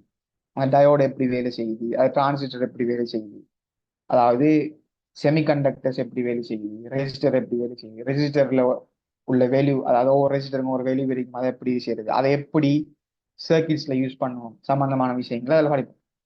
அதுலேயும் குறிப்பா வந்து எலக்ட்ரானிக்ஸ்ல வந்துட்டு ப்ராக்டிகல் நல்ல இன்ட்ரெஸ்டிங்கான ப்ராக்டிகல்ஸ் இருக்கு. சின்ன சின்ன சர்க்கியூட் டிசைன் பண்றது, அந்த சர்க்கியூட்டை வந்துட்டு நாம டயோ டிரான்சிஸ்டர் இதுகளை வச்சு செஞ்சு பார்க்கறது, அது மூலம் அவுட்புட் எடுக்கிறது. ஸோ அதுலேயும் நம்ம நிறைய விதமான கருவிகள் யூஸ் பண்ணுவோம். அலைமானி யூஸ் பண்ணுவோம், ஆசிலோஸ்கோப் யூஸ் பண்ணுவோம், சிக்னல் ஜென்ரேட்டர் யூஸ் பண்ணுவோம், அதாவது நமக்கு சிக்னலை உருவாக்குறதுக்குரியது. அடுத்து மல்டிமீட்டர் யூஸ் பண்ணுவோம், மல்டிமீட்டர் எப்படி யூஸ் பண்றது, இப்படியான ப்ராக்டிக்கல் ரிலேட்டடான விஷயங்களும் நாம அதில் படிப்போம். அடுத்தது பல்வேறு வேலைகளுக்காக பாய்ம பொறிகளை பயன்படுது, அதாவது ஹைட்ரோலிக் ரிலேட்டடான விஷயங்கள், ஹைட்ரோலிக் இதுல எப்படி யூஸ் பண்றது, நில அளவை மற்றும் மட்டங்காணல் பற்றிய கோட்பாடுகள் என்ன. இது வந்துட்டு சிவில், அதாவது கன்ஸ்ட்ரக்ஷன் ஒரு பாடம் மாதிரி, அதாவது சர்வேரிங் லெவலிங் சம்பந்தமான விஷயங்கள். அடுத்தது வீட்டு நீர்வளங்கள் மற்றும் கழிவு அமைப்பு. இது வந்துட்டு வாட்டர் சப்ளை, அதாவது நம்ம வீட்டுக்கு வந்துட்டு எப்படி வாட்டர் சப்ளை வருது, அது நேரம் ட்ரைனேஜ் எப்படி நாம உருவாக்கணும்ங்கிற சம்பந்தமான விஷயங்கள் படிப்போம். இதுவும் வந்துட்டு கன்ஸ்ட்ரக்ஷன் சிவில் விஷயமா இருக்க போகும். அடுத்து வந்துட்டு கட்டிட திட்டத்திற்கு அமைய நியம அளக்கு முறைகளை பயன்படுத்தி அளவு சிட்டைகளை தயாரித்து கிரேட் அதை நம்ம படிப்போம். QS சொல்லி கேள்விப்பட்டேன். QS BOM bill of material அப்படி சொல்லுவாங்க. TDS சொல்லி தான் இருக்கு. அப்போ ஒரு கட்டிடம் கட்ட போகணும்னு சொல்லியிருந்தால் இந்த கட்டிடம் கட்டுறதுக்கு எவ்வளவு செங்கல் தேவை, எவ்வளவு சிமெண்ட் தேவைங்கிற கணக்கெல்லாம் பார்க்கறது எப்படிங்கிறதுக்குரிய அடிப்படை நீங்க அதுல இருந்து பெற்றுக்கொள்வீங்க. அடுத்தது முயற்சியான மற்றும் உற்பத்தி விருத்திக்கு தேவையான திறன்களை செய்யும். அதை ஒன்டர்பிரினர்ஷிப் ஒரு தொழில் ஒன்றை எப்படி உருவாக்கணும், தொழில் உருவாக்கத்துள்ள சிக்கல்கள் என்ன, அதை எப்படி முகாமைத்துவம் பண்றது சம்பந்தமான விஷயங்கள் இந்த 8வது பாடத்தில் படிப்பீங்க. ஸோ ஓவராலா வந்துட்டு மெயினா வந்துட்டு நம்ம சொன்ன மாதிரி 3 பார்ட்டாக பிரியும். ஒன்று வந்துட்டு சிவில், அதாவது கன்ஸ்ட்ரக்ஷன் டெக்னாலஜி, பிறகு ஆட்டோமொபைல் அண்ட் மெக்கானிக்கல், ரெண்டும் ரெண்டுக்கான ஒரு பாடம் இருக்கும். அடுத்தது வந்துட்டு 3வது வந்துட்டு எலக்ட்ரிக்கல் எலக்ட்ரானிக்ஸ், மின்வலு, அடுத்தது இலத்திரங்கள் சம்பந்தமான விஷயங்கள் அதுல வந்துட்டு கருத்து கொள்ளப்படும். இதையும் தாண்டி ஒரு சில காமனான விஷயங்கள் இருக்கும். இப்போ நான் சொன்ன மாதிரி இன்ஜினியரிங் ட்ராயிங் வந்துட்டு ஒரு பாடம் இருக்கும். அடுத்தது சேஃப்டி ஃபீச்சர்ஸ், அது சம்பந்தமான விஷயங்கள். பிறகு மெக்கானிக்கல் ரிலேட்டடுக்குள்ள இந்த ஃப்ளூயிட் மெக்கானிக்ஸ் அது சும்மா வரும். அடுத்து ஆண்டர்பிரினர்ஷிப். இப்படி அந்த நான் சொன்ன 3 பாட்டுக்கும் வெளியே ஒரு சில விஷயங்கள் நீங்க படிப்பீங்க. ஸோ அதுகள் எல்லாம் வந்துட்டு ஓவராலா வந்துட்டு ஸ்ட்ரக்சர், அடுத்தது MCQல வந்துட்டு உங்களுக்கு கேள்வி எழுதக்கூடிய மாதிரி இருக்கும். எஸ்ஏ வந்துட்டு எப்படி இருக்குன்னு சொல்லிட்டேன்னா கூடுதலாக வந்துட்டு இதுல அந்த நான் சொன்ன 3 பகுதிகளையும் சேர்ந்த மாதிரி. ஸோ இப்போ நம்ம பேப்பர் ஸ்ட்ரக்சரை வந்து பார்த்தோம்னு சொல்லிட்டோம்னா எக்ஸல் போய் வரும்.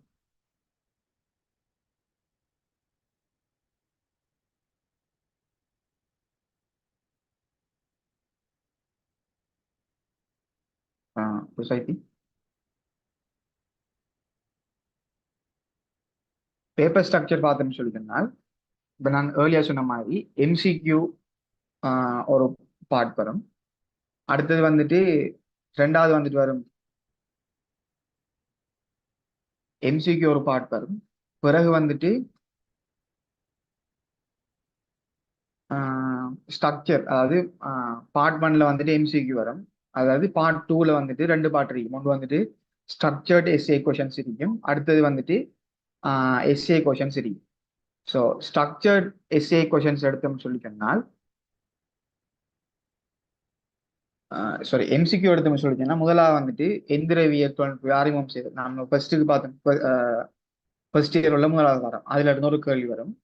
பிறகு வந்துட்டு கன்ஸ்ட்ரக்ஷன் டெக்னாலஜியில 14 கேள்வியும், பொறிமுறை தொழில்நுட்பம் அதாவது manufacturing sorry mechanical and manufacturing technology, automobile சம்பந்தமான விஷயங்கள் அதுல வந்துட்டு 14 கேள்வியும், மின் இலத்திரன் தொழில்நுட்பம் எலக்ட்ரிக்கல் அண்ட் எலக்ட்ரானிக்ஸ் இது ரெண்டும் சேர்ந்து 14 கேள்வியும் வரும்.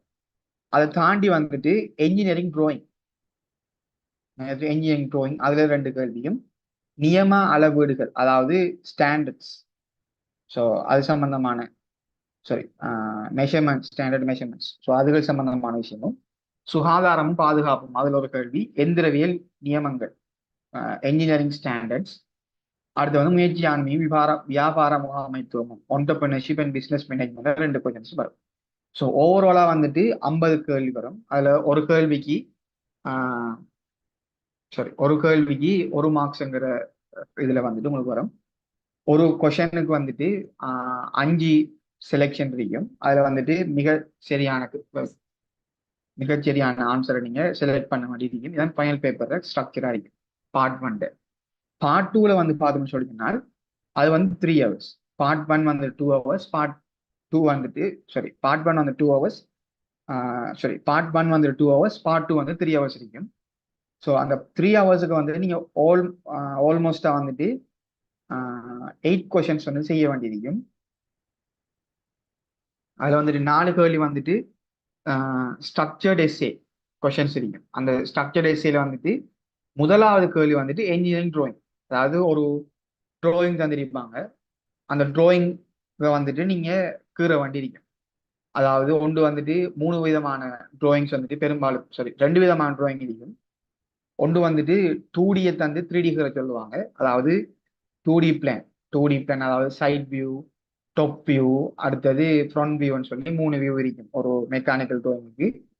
ஸோ அதை தந்து வந்துட்டு உங்களுக்கு அதில் 3D வியூ எப்படி இருக்குமாங்கிறத சொல்லுவாங்க. இது ஒரு விதமான ட்ராயிங். அடுத்தது வந்துட்டு 3D வியூவை தந்துட்டு அதில் 2D வியூ எப்படி இருக்கும், அதாவது அதில் front view, side view, plan view எப்படி இருக்கும்ங்கிற விதமான அதை வந்துட்டு ட்ரா பண்ண சொல்லி கேட்பாங்க. அது வந்து 2வது விதமான ட்ராயிங். ஸோ அந்த ட்ராயிங் வந்துட்டு நீங்கள் வந்து கீற வேண்டி இருக்கும். ஸ்ட்ரக்சர் எஸ்ஸையில் கட்டாயமாக செய்ய வேண்டிய ஒரு கேள்வி. அடுத்து வந்துட்டு ஒன்றிணைந்தது, அதாவது சிவில் கன்ஸ்ட்ரக்ஷன், அடுத்த மெக்கானிக்கல், எலக்ட்ரிக்கல், எலக்ட்ரானிக்ஸ், இது 3ம் சேர்ந்த மாதிரி ஒரு கொஷன் இருக்கும். கொஷன் 2ஆக இருக்கும். அடுத்தது கொஷன் 3 வந்துட்டு மெக்கானிக்கல், சிவில், அடுத்தது எலக்ட்ரிக்கல், எலக்ட்ரானிக்ஸ், அந்த ஆர்டர்ல வந்துட்டு ஒரு 3rd கொஷின் இருக்கு. அடுத்தது 4வது கொஷின் வந்துட்டு தொழில்பவியல் முயற்சியாண்மையும், வியாபார முகாமைத்துவம், நியமங்கள், விவரக்கூற்று, அளவீடுகள், சுகாதாரமும் பாதுகாப்பும். அதை நாம் நேரத்தில் சொன்ன அந்த 3 பாட்டும் தவிர்ந்து மற்ற விஷயங்கள், அதாவது அந்த 3 பாட்டையும் தவிர்த்து இருக்கக்கூடிய மற்ற பாடங்கள்ல இருந்து ஒரு கேள்வி உங்களுக்கு ஸ்ட்ரக்சர்ட் எஸ்ஸே கொஷினாக இருக்கு. ஸோ அடுத்து வந்துட்டு பகுதிகள் பிசிடி, அதாவது நேரத்தில் சொன்ன மாதிரி பகுதி ஏ, இதுக்கு வந்து கட்டாயம் செய்ய வேண்டிய கேள்வி. அடுத்தது பகுதிகள் பிசிடின்னு சொல்லி 3 பாட்டு இருக்கு. அந்த 3 பாட்டுலையும் வந்துட்டு முதலாவது பகுதி பிங்கிறது குடிசார் தொழில்நுட்பவியல், அதாவது கன்ஸ்ட்ரக்ஷன் டெக்னாலஜி. பகுதி சிங்கிறது மின் இலத்திரனியல், எலக்ட்ரிக்கல், எலக்ட்ரானிக்ஸ். பகுதி டி வந்துட்டு பொறிமுறை தொழில்நுட்பவியல். ஸோ அந்த 3லையும் இருந்து நீங்க என்ன செய்யணும்னால் 4 கேள்வி செய்யணும். ஆனால் ஒவ்வொரு பாட்டுல இருந்தும் கட்டாயம் ஒரு கேள்வி செய்யணும். அதாவது கன்ஸ்ட்ரக்ஷன் டெக்னாலஜில இருந்து ஒரு கேள்வி செய்யணும், எலக்ட்ரிக்கல், எலக்ட்ரானிக்ஸ் அதுல இருந்து ஒரு கேள்வி செய்யணும், பொறிமுறை தொழில்நுட்பம் மெக்கானிக்கல் டெக்னாலஜில இருந்து ஒரு கேள்வி செய்யணும். இந்த 3 கேள்வியும் கட்டாயம் ஒவ்வொரு பாட்டுல இருந்தும் ஒரு கேள்வி செஞ்சு 4வது கேள்வி வந்துட்டு உங்களுக்கு விருப்பமான ஒரு கேள்வி செய்யலாம். 4வது கேள்வி வந்து விருப்பமான ஒரு, அந்த 3 பாட்டுல இருந்த ஒரு கேள்வி விருப்பமான ஒரு கேள்வி, 2 கேள்வி நீங்க சாய்ஸ்ல விடலாம். ஸோ கட்டாயம் வந்துட்டு 4 கேள்வி நீங்க செய்யணும். அதுல வந்துட்டு ஒவ்வொரு பாட்டுலையும் வந்து ஒவ்வொரு கேள்வி வந்து கட்டாயம் இருக்கணும். பிறகு 2 கேள்வி வந்துட்டு மற்ற இதுல இருந்து செய்யலாம். ஸோ மற்ற எக்ஸ்ட்ரா உள்ள 4வது கேள்வி வந்துட்டு மற்ற 3ல ஏதாவது ஒரு பாட்டுல இருந்து செய்யலாம். 2 கேள்வி வந்து சாய்ஸாக விடலாம். ஸோ இதான் வந்துட்டு அதாவது ரிட்டன் எக்ஸாம்ல ஸ்ட்ரக்சராக இருக்கப்போகுது. அதையும் தாண்டி வந்துட்டு உங்களுக்கு செய்முறை பரீட்சை இருக்கும். அது வந்துட்டு 3 மாதத்துல நடக்கும். இப்போ ரிட்டன் எக்ஸாமுக்கு வந்துட்டு ஓவராலா வந்துட்டு 100 மார்க்ஸ்ல வந்துட்டு 70 மார்க்ஸ் வந்துட்டு உங்களுக்கு ரிட்டன் எக்ஸாம்ல இருந்து உங்களுக்கு கிடைக்கும். மிச்சமா உள்ள வந்துட்டு 30 மார்க்ஸ் வந்துட்டு ப்ராக்டிக்கல் எக்ஸாமினேஷன் நடக்கும். ஸோ ப்ராக்டிக்கல் எக்ஸாமினேஷன் எப்படி நடக்கும்னு சொல்லி சொன்னால், ஃபர்ஸ்ட்டுக்கு உங்களோட ரிட்டன் எக்ஸாம் எல்லாமே முடிஞ்சதுக்கு பிறகு இன்னொரு நாள்ல ஆல்மோஸ்ட் ரிட்டன் எக்ஸாம் முடிஞ்சு ஒரு 2 months 3 months ஒரு காலகட்டத்துக்கு ஏற்ற மாதிரி மாறும். எக்ஸாமினேஷன் டிபார்ட்மெண்ட் இதுக்கு ஏற்ற மாதிரி ஒரு குறிப்பிட்ட நாள்ல வந்துட்டு உங்களுக்கு 3 hours வந்துட்டு ஒரு ப்ராக்டிக்கல் எக்ஸாமினேஷன் வைப்பாங்க. ஸோ அந்த ப்ராக்டிக்கல் எக்ஸாமினேஷன் எப்படி இருக்குன்னு சொல்லினால், நான் ஆல்ரெடி சொன்ன மாதிரி 3 பார்ட் இருக்கு. கன்ஸ்ட்ரக்ஷன், சிவில், அடுத்தது மெக்கானிக்கல், அடுத்தது எலக்ட்ரிக்கல், எலக்ட்ரானிக்ஸ். ஸோ இது 3லையும் வந்துட்டு ஒவ்வொரு செக்ஷன்லையும் 2 ப்ராக்டிக்கல் படி செய்ய வேண்டியிருக்கும். ஒவ்வொரு செக்ஷன்லையும் வந்து 2 ப்ராக்டிக்கல் செய்ய வேண்டியிருக்கும். ஸோ சிவில் எடுத்த மட்டும் சிவில்ல வந்து 2 ப்ராக்டிக்கல். உதாரணமா வந்துட்டு சிவில் வரக்கூடிய ப்ராக்டிகல்ஸ் வந்துட்டு ஏதாவது ஒரு கட்டுமானம் கட்ட சொல்லுவாங்க. அடுத்தது நில அளவீடு, சர்வயரிங், அடுத்த நிலமட்டம் படுத்தல், லெவலிங் சம்பந்தமான விஷயங்கள் வரலாம். பிறகு மெக்கானிக்கல் எடுத்தோம்னு சொல்லி சொன்னால், மெக்கானிக்கல் வந்து ஆட்டோமொபைல் ப்ராக்டிக்கலும், அதாவது ஏதாவது ஒரு ஆட்டோமொபைல் இருக்கக்கூடிய ஒரு பிரச்சனையை ஐடென்டிஃபை பண்ணணும், அல்லது அங்க நமக்கு தருவாங்க அதுல உள்ள தொகுதிகள், அதாவது ஒவ்வொரு அந்த ஆட்டோமொபைல் உள்ள ஒவ்வொரு தொகுதிகள் தருவாங்க. தொகுதிகளை வந்துட்டு டிஸ்அசம்பிளி பண்ண வேண்டியிருக்கும், கழட்டிருப்பாங்க, அதை பூட்ட சொல்லுவாங்க. அப்படியான பர்டிகுலர் வரும் மெக்கானிக்கல்ல. ஆட்டோமொபைல்ல அடுத்து இன்னொன்று ஆட்டோமொபைல்ல ப்ரொடக்ஷன் டெக்னாலஜி வரும். ஏதாவது ஒரு மெக்கானிக்கல் ஒரு பொருள் ஒன்று செய்ய வேண்டி வரும். மெக்கானிக்கல் ப்ரொசஸை வச்சு ஏதாவது பொருள் ஒன்று செய்ய வேண்டும். உதாரணமா ஒரு மரப்பலகையை வச்சு ஏதாவது ஒரு பொருள் ஒன்று செய்ய வேண்டி வரும், அல்லது தகட்டை வெட்டி தகட்டை வளைச்சி ரிவர்ட் பண்ணி ட்ரில் பண்ணி இப்படியான ஒரு பெட்டிகள் வரும். அடுத்தது எலக்ட்ரிக்கல் எலக்ட்ரானிக்ஸ்ல வந்துட்டு எலக்ட்ரிக்கல் ஒரு பெட்டிகள், எலக்ட்ரானிக்ஸ் ஒரு பெட்டிகள் வரும். மோஸ்ட்லி வந்து எலக்ட்ரிக்கல் வந்துட்டு ஹவுஸ் வயரிங் பெட்டிகள் வரும்.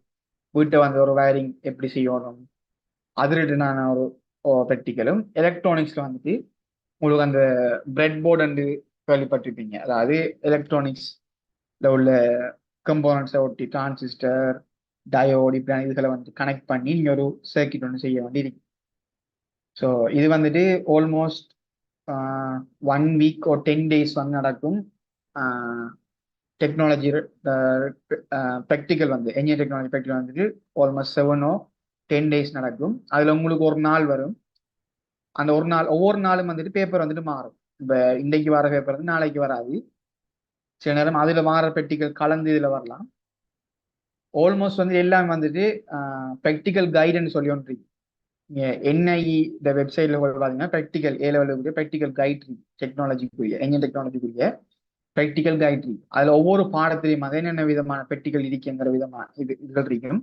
ஸோ அந்த பெட்டிகள்ல இருந்து அந்த பெட்டிகள் சார்பான ஒரு பெட்டிகள் தான் உங்களுக்கு ஃபைனல் எக்ஸாமினேஷன்ல வரும். ஸோ ஆல்ரெடி சொன்ன மாதிரி தான் 70 மார்க்ஸ் வந்துட்டு ரிட்டன் எக்ஸாமுக்கும் 30 மார்க்ஸ் வந்து ப்ராக்டிகல் எக்ஸாமுக்கு வரும். ப்ராக்டிகல் எக்ஸாம் வந்துட்டு 3 மணித்தியாலம். ஒரு ப்ராக்டிக்கல்ல வந்து ஆல்மோஸ்ட் வந்து 6 ப்ராக்டிக்கல் வரும். அந்த 6 ப்ராக்டிக்கல்லையும் வந்து நீங்க பேப்பர் சூஸ் பண்ற உங்களுக்கு வந்துட்டு 4 பேப்பர் இருக்கும் நினைக்கிறேன். 4 3 பேப்பர் இருக்கும். ஸோ அந்த பேப்பர்ல வந்து நீங்க என்ன பேப்பர் சூஸ் பண்றீங்களோ அந்த அந்த நம்பருக்கு பேப்பர் இல்ல உள்ள செய்ய வேண்டி இருக்கு. ஸோ அதான் வந்துட்டு இதுல பேப்பர் ரிட்டன் எக்ஸாம் அடுத்தது ப்ராக்டிக்கல் எக்ஸாம் ஸ்ட்ரக்சராக இருக்கு. So that's all paper structure பத்தி.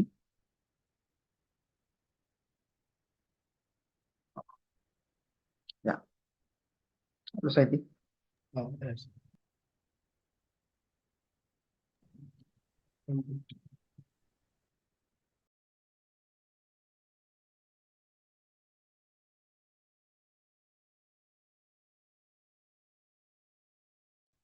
Okay, thank you Arshad. ஓவராலா ஒரு இன்ஜினியரிங் டெக்னாலஜி சப்ஜெக்டை பற்றி ஒரு ஃபுல் டெஃபினேஷன் வந்து கொடுத்திருந்தார். ஃபுல்லான முழுமையான ஒரு விளக்கத்தை தந்திருந்தார். ஸோ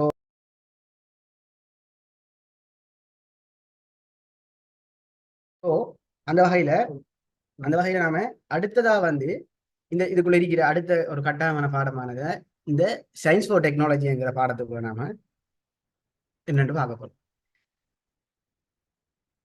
இப்ப இந்த சயின்ஸ் ஃபார் டெக்னாலஜிங்கிற பாடத்துல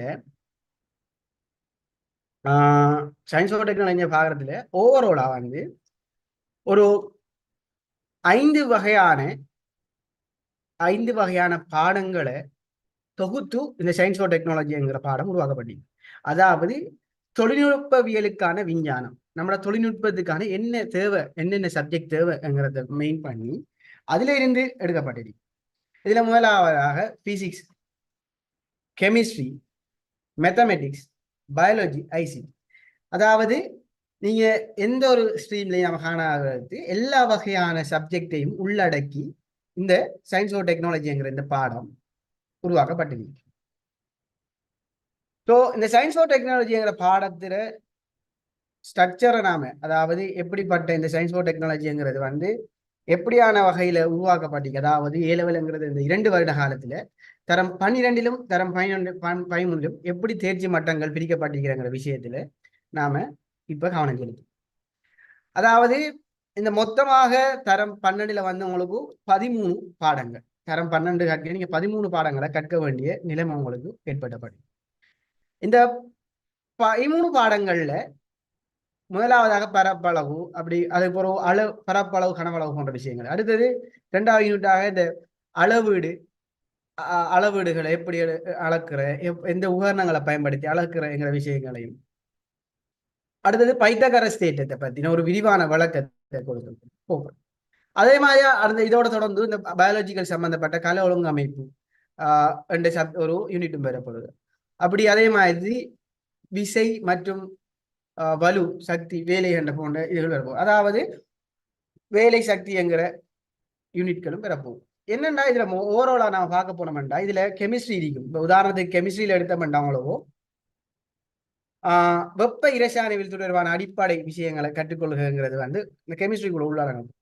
அதே மாதிரி நம்ம ஒரு எலக்ட்ரிக்கல் சம்பந்தமான விஷயங்களை பார்த்தோம்டா பிசிக்ஸுக்குள்ள இருக்கிற எலக்ட்ரிக்கல் சம்பந்தமானதை பார்த்தோம்னா மின் உபகரணங்களை பராமரிப்பு மின் சுற்றுக்களை அந்த விடயங்களை தொகுத்திருக்கப்படும். அதாவது இதுக்கு உங்களுக்கு முழுமையான விளக்கங்கள் நான் எப்படி சொல்லணும்னா நீங்க ஒவ்வொன்றிலையும் அனுபவங்கள் படக்கூட நீங்க ஒவ்வொரு இந்த பாடத்துக்குள்ள நீங்க தேர்ச்சியாகி உள்ளு போனது போறோம். இதெல்லாம் எல்லா வகையான சப்ஜெக்ட்லையும் இருந்து ஓவராலா கொஞ்சம் கொஞ்சமாக எடுத்து இந்த சப்ஜெக்ட் உருவாக்கி, அதாவது அநேகமான சப்ஜெக்ட் இந்த பயாலஜிலையோ இந்த கெமிஸ்ட்ரியிலையோ இந்த பிசிக்ஸ்லயோ இந்த மேத்தமெட்டிக்ஸ்லயோ அதோட ஐசிடிலையோ இதுல இருக்கிற பேசிக் விஷயங்களை உள்ளடக்கி இந்த பாடத்தை உருவாக்கிருக்காங்க. ஸோ உதாரணத்துக்காக நம்ம எடுக்க போனோம்னா இந்த பாடங்கள் இவ்வளோத்தையும் நாம படிச்சு எடுக்கிறதுக்கு எல்லா வகையான சப்ஜெக்ட் இதுல வார அநேகமானது பேசிக்கான விஷயங்களே. இப்ப உதாரணத்துக்கு ஒரு பிசிக்ஸ் எடுத்த மாட்டா நீங்க தரம் 13 பிசிக்ஸ்ல ஒரு பாயை பற்றி ஓயில் உள்ள பாய், அதாவது பாய்ங்கிற இந்த திரவங்களை பற்றி பாய்கள் திரவங்கள் பாய்கள் அதுகளை பற்றி அதில் அமுக்கம் அது சம்பந்தப்பட்ட விடயங்களை நீங்க கற்றுக்கொள்வீங்க. இப்படி அதே மாதிரி இப்ப பயாலஜி எடுத்த மாட்டா சூழல் சமநிலை தொழில்நுட்ப விருத்தி அடுத்த இயற்கை உற்பத்திகள் இப்படிப்பட்ட விடயங்களை பற்றி நான் படித்துக்கணும். அதே மாதிரி கணிதத்தை எடுத்துக்கணும்டா புள்ளி விவரவியல் மற்றது தெற்காட்டி தளத்துல பயன்படுத்த எப்படி குறிக்கிற இந்த விஷயங்களை பற்றி படித்துக் கொள்வோம். கணனியில எடுத்த அதாவது ஐசிடியில் எடுத்தோம்னா கணனி முறைமை ஒன்றினை அதன் துணை உறுப்புகளை வினைத்திறனாக பயன்படுத்துவது. இப்படி ஒவ்வொரு சப்ஜெக்டுக்கும் ஓவராலாக எல்லா சப்ஜெக்டையும் உள்ளடக்கி இந்த பாடத்துல நமக்கு கற்கைகள் நடக்கப்படும். ஆகவே நீங்க செலக்ட் பண்ணி நீங்க இதுல பயணிக்க கூட உங்களுக்கு அனுபவத்தின் அடிப்படையில உங்களுக்கு இந்த ஸ்ட்ரீம்ல இலவச விளங்கும். இதை ஒவ்வொன்றையும் நான் தனிப்பட்ட ரீதியில நான் விளக்கம் கொடுக்கலையே ஏன்னா கூடுதலான நேரங்களை இதை எடுக்கும் ஒவ்வொன்றும். இவ்வளவு அதாவது ஒரு பேசிக் நாலேஜ் எல்லா விஷயத்துல எல்லா அறிவும் பேசிக்கான அறிவை நமக்கு இந்த சப்ஜெக்ட்ல நாம எடுக்கக்கூடியதாக அமையும். ஸோ அடுத்து நாம இதுல கொஸ்டின் பேப்பர் ஸ்ட்ரக்சரை பார்த்தோம்டா இந்த கொஸ்டின் பேப்பர் ஸ்ட்ரக்சர் எவ்வாறு அமைய பெற்றிருக்கும் இங்கிற விஷயத்துல பார்த்தோம்டா நான் உங்களுக்கு ஆல்ரெடி சொன்னேன் அவர் சயின்ஸ் அண்ட் டெக்னாலஜிக்கு சேர்ந்த அதே கட்டமைப்பு தான் அதே ஒழுங்கமைப்பு தான்.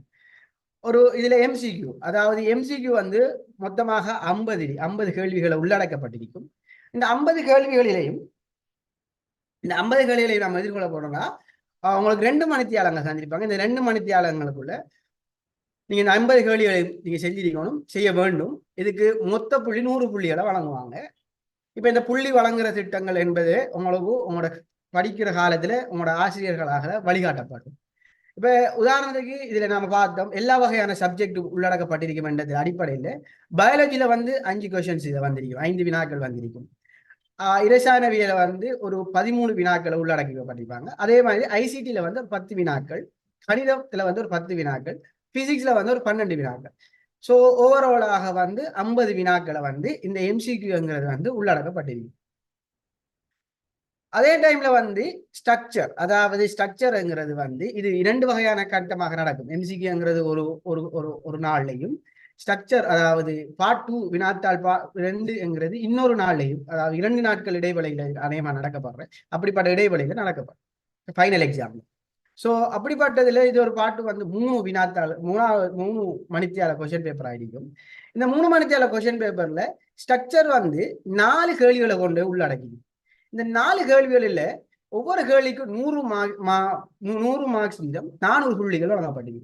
இந்த 100 மார்க்ஸ்ல முதலாம் கேள்வி 100 வீதம் அது உயிரியல் கேள்வியாக அமையப்பட்டது. 2ஆம் கேள்வி 100 வீதமான இரசாயனவியல் கேள்வியாக அமையப்பட்டிருக்கும். 3ஆம் கேள்வி பௌதிகவியலும் இரசாயனவியலும் ஒரு பெர்சன்டேஜ் அடிப்படையில் எடுக்கப்பட்டது. 2 பௌதிகவியலையும் இரசாயனவியலையும் மிக்ஸ் பண்ணி அந்த கொஸ்டின் 3rd கொஸ்டின் வந்திருக்கு. அதாவது 4வது கேள்வி முழுமையாக பௌதிகவியல் அதாவது பிசிக்ஸை கொண்டிருக்கும். இப்படித்தான் இந்த ஸ்ட்ரக்சரை டெவலப் பண்ணியிருப்பாங்க. அதே இது கட்டுரை வினா. இப்ப நான் பார்த்தது அமைப்பு கட்டுரைங்கிற ஸ்ட்ரக்சர். இப்ப எஸ்ஏ பார்த்தோம்னா இந்த எஸ்ஏக்குள்ள மொத்தம் உங்களுக்கு 6 கொஸ்டின் வழங்கப்பட்டிருக்கு. இந்த 6 கொஸ்டின்ல ஒவ்வொரு பிரிவிக்கும். அதாவது கணிதத்துக்கு மெக்ஸுக்கு 2 கொஸ்டின் வழங்கப்பட்டிருக்கும், ரசாயனவியலுக்கு 2 கொஸ்டின் வழங்கப்பட்டிருக்கும், பௌதிகவியலுக்கு 2 கொஸ்டின் வழங்கப்பட்டிருக்கும். ஸோ இந்த 2 கொஸ்டின்ல நீங்க ஒவ்வொரு கொஸ்டினா செலக்ட் பண்ணி ஏதாவது இந்த 3லையும் இருந்து எக்ஸ்ட்ரா ஒரு கொஸ்டின் செலக்ட் பண்ணும். அதாவது முதலாவது கொஸ்டின்ல 2 கேள்வி சந்திப்பாங்க, நீங்க அதுல கட்டாயம் ஒரு கேள்வி செய்ய வேண்டும். 2ஆம் கேள்வியில கட்டாயம் ஒரு கேள்வி செய்ய வேண்டும். 5ம் 6லையும் இருந்து ஒரு கேள்வி செய்ய வேண்டும். 7ம் 8லையும் இருந்து ஒரு கேள்வி செய்ய வேண்டும். அதாவது 9ம் 10லையும் இருந்து ஒரு கேள்வியை நீங்க சூஸ் பண்ணி செய்ய வேண்டும். செஞ்சதோட 3 வினாக்களை நீங்க முழுமைப்படுத்துவீர்கள். அதற்கு பிறகு 4வது வினா இந்த ஏதாவது மிச்சமா இருக்குது, ஏதாவது ஒரு வினாவிலிருந்து ஏதாவது ஒரு தொகுதியில நீங்க அதை எடுத்து செய்ய வேண்டும். ஸோ இதுல ஒவ்வொரு கேள்விக்கும் 150 மார்க்ஸையும் 600 புள்ளிகளும் உங்களுக்கு வழங்கப்பட்டிருக்கு. அடுத்ததா நாம பார்க்கிறோம், இதுல டிகிரி ப்ரோக்ராம் பத்தி கதைக்கிறது நாம இன்சா அவர்களை கோஆர்டினேட் பண்றதுக்கு முன்னாலே இந்த சயின்ஸ் ஃபார் டெக்னாலஜி என்கிற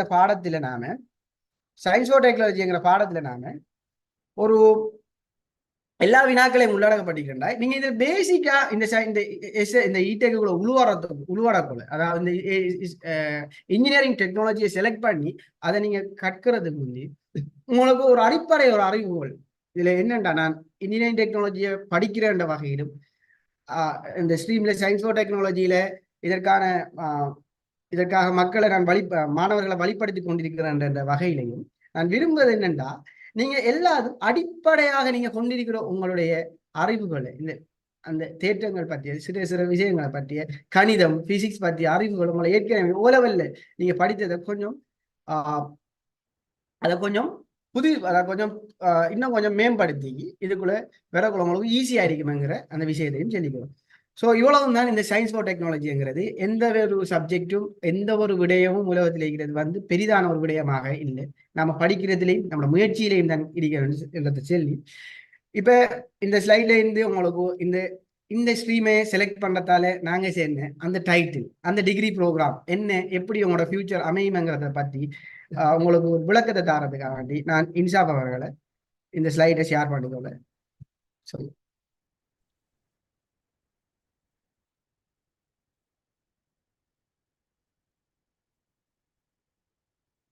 ஓகே, தேங்க்யூ ரிஜி. டெக்னாலஜியை பொறுத்த வரைக்கும் இப்போ நீங்கள் நிறைய பேர் வந்துட்டு ஆல்ரெடி தெரிஞ்சு வந்திருப்பீர்கள், இல்லாட்டி தெரியாமலுக்கு சிலாக்கள் வந்திருப்பீர்கள். என்ன டெக்னாலஜி எடுத்தால் நம்மளோட பார்த்து எப்படி இருக்கும், ஃபியூச்சரில் எப்படி இருக்கும்னு சொல்லி சிலாக்களுக்கு தெரிஞ்சிருக்கும். அப்படி நம்ம ஏரியாவில் படித்தாக்கள் இருப்பாங்க, நிறைய பேர் இருப்பாங்க, அவங்க வந்து சொல்லி தந்திருப்பாங்க. அப்படி இல்லாட்டி சிலாக்களுக்கு வந்துட்டு என்னென்னே தெரியா சில விஷயங்கள், டெக்னாலஜி எடுத்தால் நம்மளோட பார்த்து எப்படி இருக்கும், அது சம்மந்தமாக எப்படி யூனிவர்சிட்டியில் டிசைன் பண்ணிருக்காங்க ரெண்டு வந்துக்கு ஒரு ஐடியாவே இல்லாமல் அதை கிளியர் பண்ணுறது தான் இப்போ வந்து. அதே மாதிரி நம்ம யூனிவர்சிட்டி சிஸ்டத்தை எடுத்த மனுஷன்னா நார்மலாகவே டெக்னாலஜி மற்ற மெட்ஸ் வந்து பயோசயின்ஸ் கொடுக்குற மாதிரி மெயின் கோர்ஸாக யூனிவர்சிட்டிஸில் bachelor of engineering technology honours degree கொடுக்காங்க. ஒவ்வொரு யூனிவர்சிட்டிக்கும் ஏற்ற மாதிரி அவங்க ஸ்பெஷலைசேஷனை வேறையா பிரித்து வச்சிருக்கு.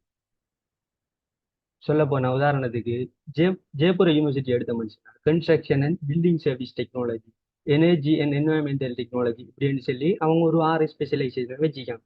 ஒவ்வொரு விஷயத்தையும் நம்ம டீப்பாக பார்க்க போன மனுஷன்னா நேரம் போதாமல் இருக்கும். அதால ஒரு குறிப்பிட்ட ஒரு சில விஷயத்தை, அதாவது இடெக் நம்ம ஓயலுக்கு பிறகு எடுத்த மனுஷன்னா நம்மளோட பார்ட்ஸ் எப்படி இருக்கும், எப்படி நம்ம யூனிவர்சிட்டிக்கு செலக்ட் ஆகி என்னத்தை படிக்க போறோம். சிலாக்கள் வந்து சிவில் துறையில போக வேண்டி ஒரு ஃபீல்டு நினைப்பு வச்சுப்பேன், சிலாக்கள் எலக்ட்ரிக்கல், சிலாக்கள் ஆட்டோமொபைல், அதுக்குரிய மாதிரி ஒரு சில முக்கியமான விஷயங்களை இங்கே சொல்லுவோம்.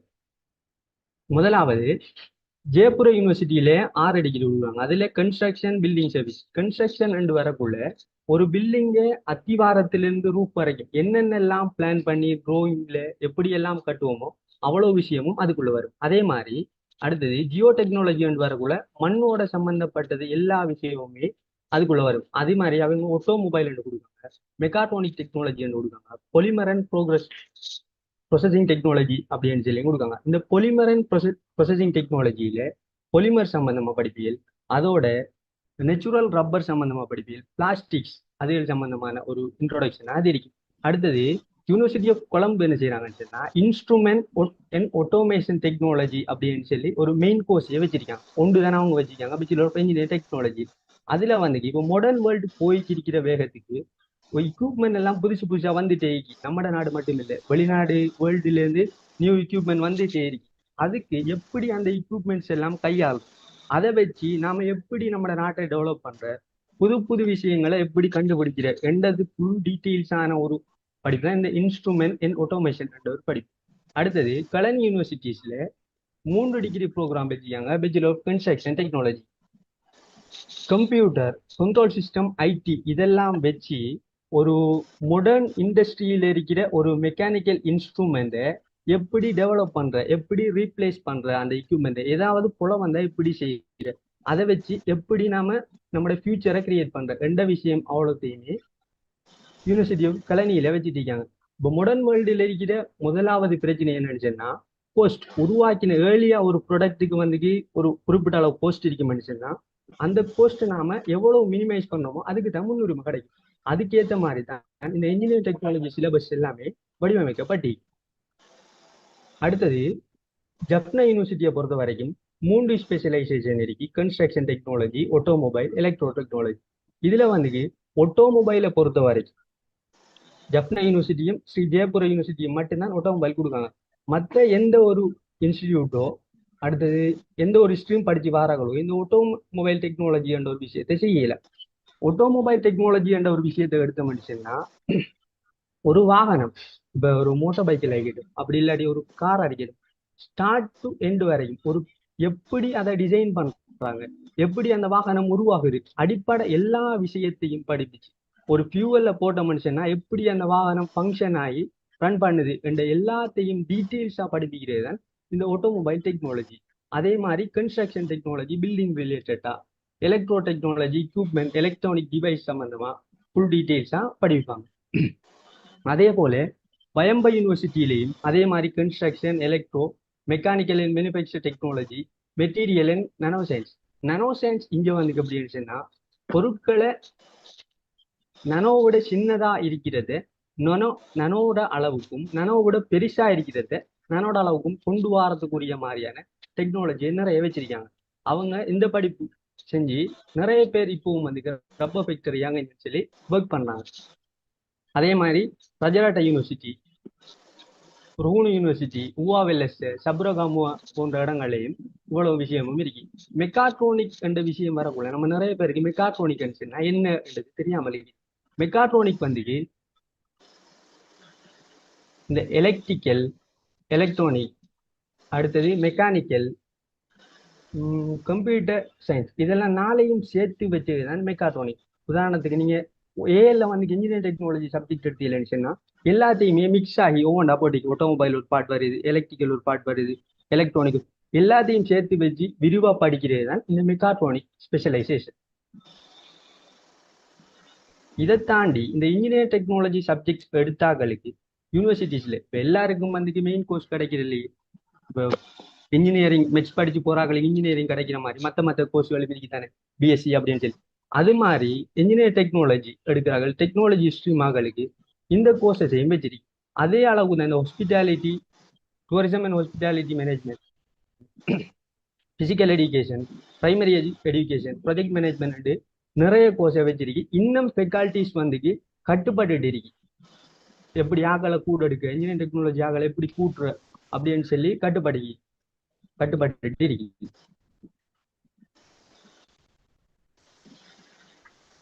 அடுத்தது யூனிவர்சிட்டிஸ் வந்து எல்லாரும் போக மாட்டோம்.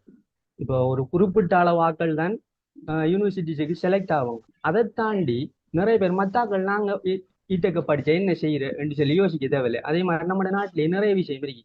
ஓப்பன் யூனிவர்சிட்டிஸுக்கு vocational, university of vocational technology, Univotec இருக்கு, நேஷனல் காலேஜ் ஆஃப் எஜுகேஷனுக்கு போகலாம், ATI, university college, German tech எல்லாம் இருக்குது. இப்போ நார்மலாவே ஏஎல்ல 3 பாஸ் இருந்தா NVQ லெவல் 4 அவருக்கு ஓட்டோவாக கிடக்குது. அப்போ அவர் டிரெக்டா ஒரு லெவல் 5ஐயோ இல்லாட்டி NVQ லெவல் 6ஐயோ ஃபாலோ பண்ணலாம். இப்ப வளர்ந்து வர நம்ம நாடும் இந்த வேர்ல்டும் வளர்ந்து வரதுக்கு வேகத்துக்கு ஏற்ற மாதிரி நம்மட லெவலை, நம்மட படிப்போட லெவலை கூட்டுறதுக்கு தான் எல்லாருமே பிளான் பண்ணிக்கணும். அந்த வகையில ஜெர்மன் டெக்னிக்கல் இன்ஸ்டிடியூட் கூட என்ன செய்யுதுன்னு சொன்னா அவங்களோட லெவல் 5 லெவல் 6 ஆக்குறதுக்கு பிளான் பண்ணி வச்சிருக்கு.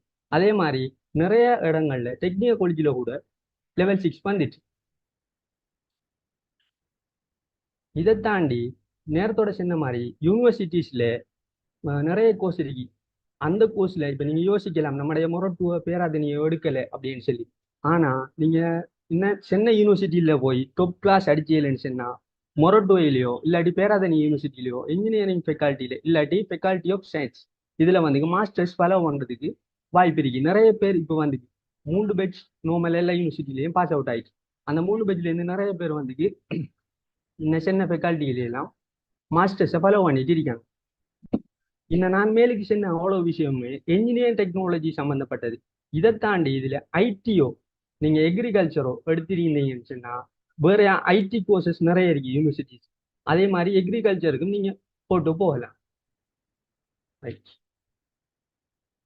அடுத்தது இப்ப நம்ம எந்த அளவுக்கு நம்ம இன்ஜினியரிங் டெக்னாலஜியில ஓரளவுக்கு படிச்சு டிகிரி ஹோல்டரா வந்துட்டோம்னு சொன்னா எந்த அளவுக்கு வேகன்சி நாட்டில் இருக்குன்னு சொன்னா இப்போ நார்மலாவே இன்ஜினியரிங் ஃபீல்டில் அவங்க ஒர்க் பண்ற மாதிரி என்ஜினியர்ஸ் ஒர்க் பண்ற மாதிரி நமக்கும் ஒரு பேர் வரும் அப்படின்னு சொன்னா இன்ஜினியரிங் டெக்னாலஜிஸ்ட் வரும். ரெண்டும் ஈக்குவலான்னு கேட்டா இல்லை. ஏன்னு சொன்னா யூனிவர்சிட்டிஸ்லேயே நிறைய சப்ஜெக்ட் வந்து அவங்களுக்கும் நமக்கும் கிட்டத்தட்ட சேமா தான் இருக்கும். ஆனா வெயிட் குறைய இருக்கும். அவங்களோட சப்ஜெக்ட் வெயிட்டும் நம்மளோட சப்ஜெக்ட் வெயிட்டும் குறைய இருக்கும். நம்மளே ஒரு இன்ஜினியரிங் டெக்னாலஜிஸ்ட் பார்ப்பாங்க. நிறைய இடத்துல ப்ராக்டிக்கலாவே நாம இன்வால்வ் ஆகும். நாம தான் எல்லாத்தையும் சொல்லி ஒரு பிளானை அவங்க தந்தாலும் நாம அந்த பிளானுக்கு ஏற்ற மாதிரி மத்தாக்களை இயக்கி எப்படி அந்த வேலையை ப்ரொசஸை குயிக்காக செய்யலாம்ன்றதை பிளான் பண்றாங்களா நாம அப்படி செய்யும். அதே மாதிரி கன்ஸ்ட்ரக்ஷன் டெக்னாலஜி நீங்க நேரத்தோட பார்த்த மாதிரி கன்ஸ்ட்ரக்ஷன் டெக்னாலஜி என்ற டிகிரி வச்சு ஒரு ஆள் வாராமன்னு சொன்னா அவர் வந்து கவர்மெண்ட்லேயும் ஒர்க் பண்ணலாம். அதே மாதிரி பிரைவேட் கம்பெனிஸ்லேயும் ஒர்க் பண்ணலாம். மாகா, சங்கன், நவலோகா இப்படிப்பட்ட இடங்களையும் ஒர்க் பண்ணலாம். இதே இது எந்த ஃபீல்டா இருந்தாலும் எந்த யூனிவர்சிட்டியா இருந்தாலும் டாப் கிளாஸ் அடிச்சிருந்தா அதே யூனிவர்சிட்டிஸ்ல லெக்சர், டெமான்ஸ்ட்ரேட்டர், அசிஸ்டன்ட் லெக்சர் இப்படி ஒர்க் பண்ணலாம். ஏர்லியா வந்து யூனிவர்சிட்டிஸ்ல இன்ஜினியரிங் படிச்சு வந்தாங்கள தான் நமக்கு டீச் பண்றதுக்கு போட்டிருந்தாங்க லெக்சர்ஸ். இப்போ வந்து டெக்னாலஜிஸ்ட் உருவானதுக்கு பிறகு அவங்களுக்கு தாண்டி டெக்னாலஜி ஃபெக்கல்ட்டியில டெக்னாலஜிஸ்ட் முன்னுரிமை கொடுக்குற மாதிரி போயிடுது. அதே மாதிரி ஆட்டோமொபைல் எடுத்த மனுஷன்னா நிறைய பேர் வந்து இப்போ பாஸ் அவுட் ஆன 3 பேட்ச் ஜப்னா யூனிவர்சிட்டிலையும் ஜெயபுரம் யூனிவர்சிட்டிலையும் பாஸ் அவுட் ஆகி அவங்க எல்லாம் பெரிய பெரிய கம்பெனிஸ்ல எல்லாம் ஒர்க் பண்ணாங்க. டொயாட்டோ, BMW, ஐடிஎம் மோட்டார்ஸ் அதுல எல்லாம் ஒர்க் பண்ணாங்க. அதே மாதிரி அட்லஸ்ல கொஞ்சம் பேர் ஒர்க் பண்ணாங்க மோல்டிங் பார்ட்ல. இப்படி நிறைய கம்பெனிஸ் வந்து டெக்னாலஜிஸுக்கும் முன்னுரிமை கொடுக்காங்க. நானோ சயின்ஸ்ல போனாக்கள் கூட ரப்பர் ஃபேக்டரிஸ்ல எல்லாம் ஒர்க் பண்றதா இருக்கு. எலக்ட்ரிக்கல்ல போனாக்கள் எம்பெடட் சிஸ்டம்ல எல்லாம் ஒர்க் பண்ணிட்டு இருக்கிறாங்க. ஓகே, உங்களுக்கு ஏதாவது கொஸ்டின்ஸ் இருக்கு மனுஷன் நான் கேட்கலாம்.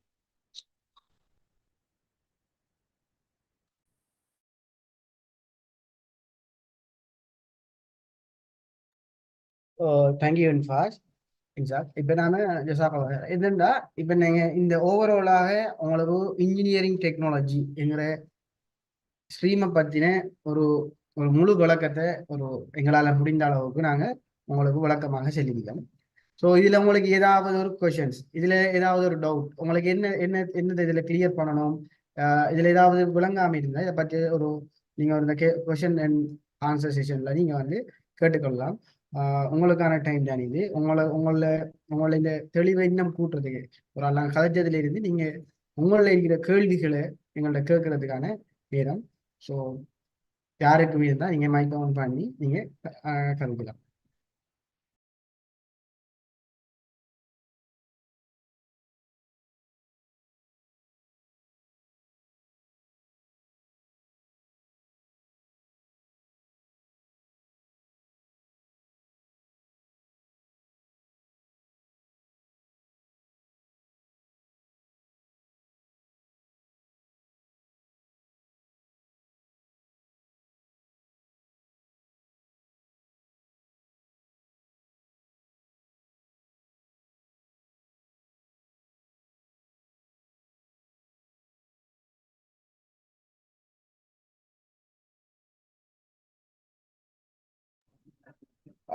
ஸோ நம்ம இப்போ பார்த்த விஷயங்கள்ல இருந்து கூடுதலான தெளிவான விடயங்களை பற்றி பேசணும். அப்படி இல்லை உங்களுக்கு இது மேலே ஏதாவது செய்யணும்னா உங்களோட ஊர்களில் உங்களுடைய மூத்த சகோதரங்கள் இருப்பாங்க, அவ ஏற்கனவே யூனிவர்சிட்டி செலக்ட் ஆனாக்கள் இல்லாட்டி ப்ரைவேட் யூனிவர்சிட்டியில் செய்கிறார்கள் இந்த இடெக் சப்ஜெக்ட் செலக்ட் ஆகி ரிசல்ட்ஸ் எடுத்து போனாங்க பிடிப்பாங்க. அவியல் டைம் நீங்கள் இதில் அறிவுரைகளை பெற்றுக்கொள்ளலாம். ஸோ இப்போ இந்த நிகழ்ச்சியில இறுதி கட்டத்துக்குள்ள நாம நுழைகிறதுக்கு இருக்கோம். இறுதி கட்டத்தை நாம வழங்குவதற்காக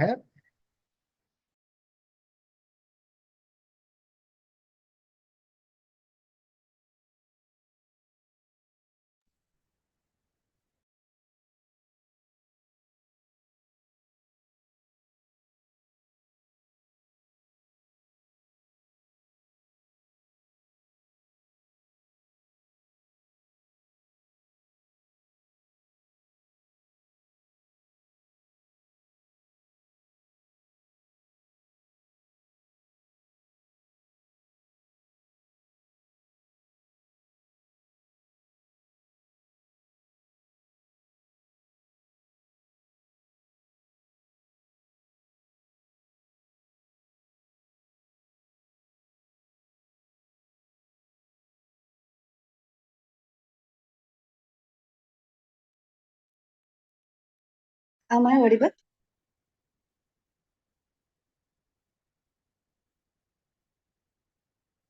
கேக்குதா? ஓ கிளியரா இருக்கு, நீங்க கதைக்கலாம். Okay, thank you. First of all, சலாம், வணக்கம். எல்லாருக்கும் பார்ட்டிசிபேட் பண்ணவங்களுக்கு ரிசோர்ஸ் பர்சன் எல்லாருக்கும் எனக்கு கிரீட்டிங்ஸ் தெரிவிச்சுக்கொண்டு ஷார்ட் இன்ட்ரோ. எங்க பேர் Muskiya Jamadeen, final year undergraduate in law faculty, university of Colombo. So 6 daysக்கான ஒரு பெரிய செமினார் சீரீஸ் உண்டு. சாதாரணமான முயற்சி இல்லாம ஒரு பெரிய ஒரு டீமோட எஃபர்ட் மூலமா இவ்வளவு தூரத்துக்கு வந்து இருக்கு. சோ சொல்லணும்னு சொன்னா நிந்தவூர் பல்கலைக்கழக மாணவர்கள் சமூக சேவை ஒன்றியம் MGMX ஜீனியஸ் வித் ஆக்ஷன் அவங்களோட குழுல இருக்கிற அனைவரோட சப்போர்ட்டோடையும் எவ்ரி ஸ்ட்ரீமுக்கும் 2-3 சொல்லி ரிசோர்ஸ் பர்சன்ஸ் எல்லாருமே இன்க்ளூட் பண்ணி ஒரு நல்ல ஒரு நோக்கத்தோட இந்த 6 நாளுமே 6 மெயின் ஸ்ட்ரீமை ஃபோக்கஸ் பண்ணி இந்த ஒரு செஷன் சீரீஸ் வந்து அரேஞ்ச் பண்ணதுங்கிறது ஒரு சாதாரணமான விஷயம் இல்லை. உண்மைக்கும் அதுக்கு தொடர்ச்சியான சப்போர்ட் இதெல்லாமே கொண்டு இவ்வளவு தூரத்துக்கு சக்சஸா கொண்டு வந்த எல்லாருக்குமான வாழ்த்துக்களை முதல் தெரிவிச்சு கொண்டு, இதோட முக்கிய நோக்கமா இருந்தது வெறுமென ஒரு குறிப்பிட்ட மாணவருக்கோ இல்ல ஒரு குறிப்பிட்ட தரப்பினருக்கு மட்டும் ஒரு குறிப்பிட்ட சந்தர்ப்பத்துல மட்டும் ரீச் ஆகாம எந்த சந்தர்ப்பத்திலையும் அது எக்ஸசிபிளா இருக்கணும் அப்படிங்கிறதையும் டார்கெட் பண்ணி எல்லா மாணவரையுமே அது சென்றடையணுங்கிற நோக்கத்தோட ஆன்லைன் பிளாட்ஃபார்ம்ல யூடியூப்ல கண்டினியூஸ் அந்த வீடியோ எப்பவுமே இருக்கக்கூடிய மாதிரிக்கும் அவ்வளோ பிளான் பண்ணி அதை ஃபுல்லா எக்ஸிக்யூட் பண்ணி இவ்வளவு சக்சஸ்ஃபுல்லா செஞ்சிருக்காங்க. அதுக்கு as a vice president of UGSSA அதுக்கான நன்றி சொல்ல வேண்டிய கடப்பாடு எனக்கு இருக்குன்னு நினைக்கிறேன். ஸோ அந்த டீம் அதுக்கு பின்னால ஒர்க் பண்ண அத்தனை பேருக்கும் நன்றி.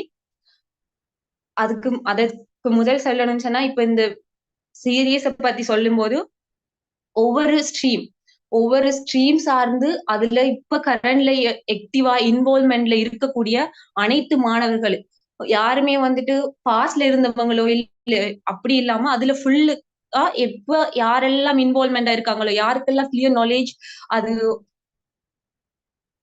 கார்பரேட் சைட்டா இருக்கட்டும் ஒர்க்கிங் என்வாயன்மெண்டா இருக்கட்டும் ஸ்டடீஸா இருக்கட்டும் எல்லாத்தையுமே ஒரு ஃபுல் கிளியர் பிக்சரோட இருக்கக்கூடிய மாணவர்கள் அண்டர் கிராஜுவேட்ஸை வச்சு இந்த செஷன்ஸ் வந்துட்டு செய்யப்பட்டதுங்கிறது மாணவர்களுக்கு ஒரு வெறும் பாட ரீதியான அறிவு மட்டும் இல்லாம பாடப்பரப்பு எக்ஸாம் இதை பத்தி மட்டும் இல்லாம அதுக்கப்புறம் இருக்க போற ஓப்பனிங்ஸ் எந்த மாதிரி இருக்க போதோ அதுக்கப்புறம் பார்க்க போற உலகம் எந்த மாதிரி அமைய போகுதுங்கிற பத்தி ஒரு கிளியர் பிக்சரை கொடுக்கணும், ஒரு சிறந்த ஐடியாவை கொடுக்கணும் அப்படிங்கிற ஒரு நோக்கத்தோட செய்யப்பட்ட இந்த செஷன். இதுல வெறுமனே அவங்க அதை பத்தி பேசாம நான் எவ்ரி சீரீஸ்லயுமே பார்த்த விஷயம் இதுக்கு மேலதிகமா டைம் மேனேஜ்மெண்ட், ஏ-லெவல் ஜேர்னி எப்படி இருக்க போகுது, எஜுகேஷன் சிஸ்டம் எந்த மாதிரி இருக்கும், உங்களோட ரிசோர்சஸ் எப்படி யூட்டிலைஸ் பண்ணணும், ஈவன் ஜென்ரல் இங்கிலீஷ் இம்பார்ட்டன்ஸ் இல்லாம விடப்படுற விஷயத்த கூட எவ்வளவு உண்மைக்குமே ரொம்ப இம்பார்ட்டன்டான விஷயத்த கூட அவ்வளவு கிளியரா ஒவ்வொரு பர்சன்ஸை அரேஞ்ச் பண்ணி உங்களோட நேர காலத்தை ஒதுக்கி எல்லாருமே அரேஞ்ச் பண்ணி எல்லாரும் பார்ட்டிசிபேட் பண்ணி ஒரு 1 hour 2 hour செஷன் வந்துட்டு கண்டினியூஸா செய்யுங்கிறது சாதாரண விஷயம் இல்லை. அது எல்லாருமே இன்ஷா அல்லாஹ் இது எல்லா மாணவருக்கும் ஒரு சிறந்த பலனையும் எல்லா மாணவரையும் ரீச் அடைஞ்சு அவங்களுக்கு தேவையான ஒரு நல்ல ஒரு அறிவையும் தெளிவூட்டலையும் கொடுக்கக்கூடிய ஒரு வாய்ப்பா இது அமையும். இன்ஷால்லா வி ஹோப் ஃபார் தட். எல்லாம் முடிஞ்சு பட் இப்ப ஸ்டூடெண்ட்ஸுக்கு சொல்லணும் அப்படின்னு சொன்னா அஸ் அ சீனியர்ஸ் அந்த பாதையை கடந்து வந்தவங்களா என்ன செய்ய இயலுமோ அது எல்லாமே செஞ்சு மாணவர்களுக்கு ஒப்படைச்சிருக்கு.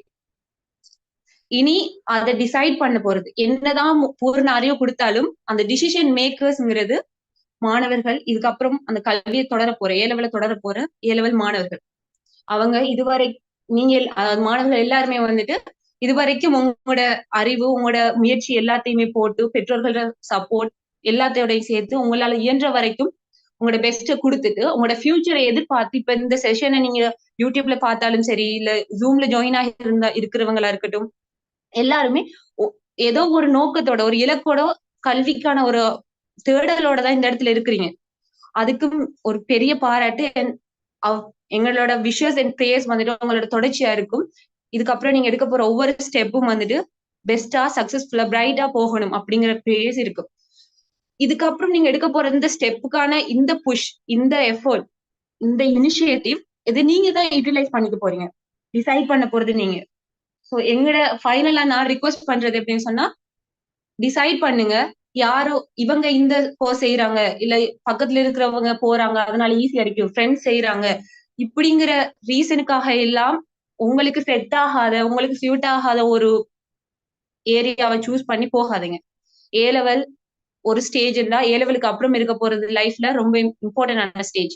சோ எவ்வளவுக்கு பெஸ்ட் உங்களால யூட்டிலைஸ் பண்ணிக்கலுமோ அவ்வளவு பெஸ்டா யூட்டிலைஸ் பண்ணணும். அதுக்கு நீங்க உங்களுக்கு எது ஓகேயோ உங்களை எது ஷைன் பண்ணுமோ அந்த ஸ்டேஜை சூஸ் பண்ண வேண்டிய பொறுப்பு உங்களுக்கு இருக்கு. சோ உங்களுக்கு தேவையான அறிவுகள் உங்களுக்கு தேவையான எல்லா எவ்வளவுக்கு வழங்க இயலுமோ அவ்வளவு பத்தி ஒரு கிளியர் பிக்சர் கொடுத்துருக்கு. அது தாண்டி உங்களுக்கு என்ன தேவைண்டாலும் எம்ஜிஏ இருக்கட்டும் யூஜிசிசில இருக்கிறவங்களா இருக்கட்டும் இன்ஷால்லா நாங்க எல்லாருமே அவைலபிளா இருப்போம். ஆஸ் அ சீனியர்ஸ் உங்களுக்கு சப்போர்ட் பண்றதுக்கும் அதுக்கான ஐடியாஸை கொடுக்கறதுக்கும்.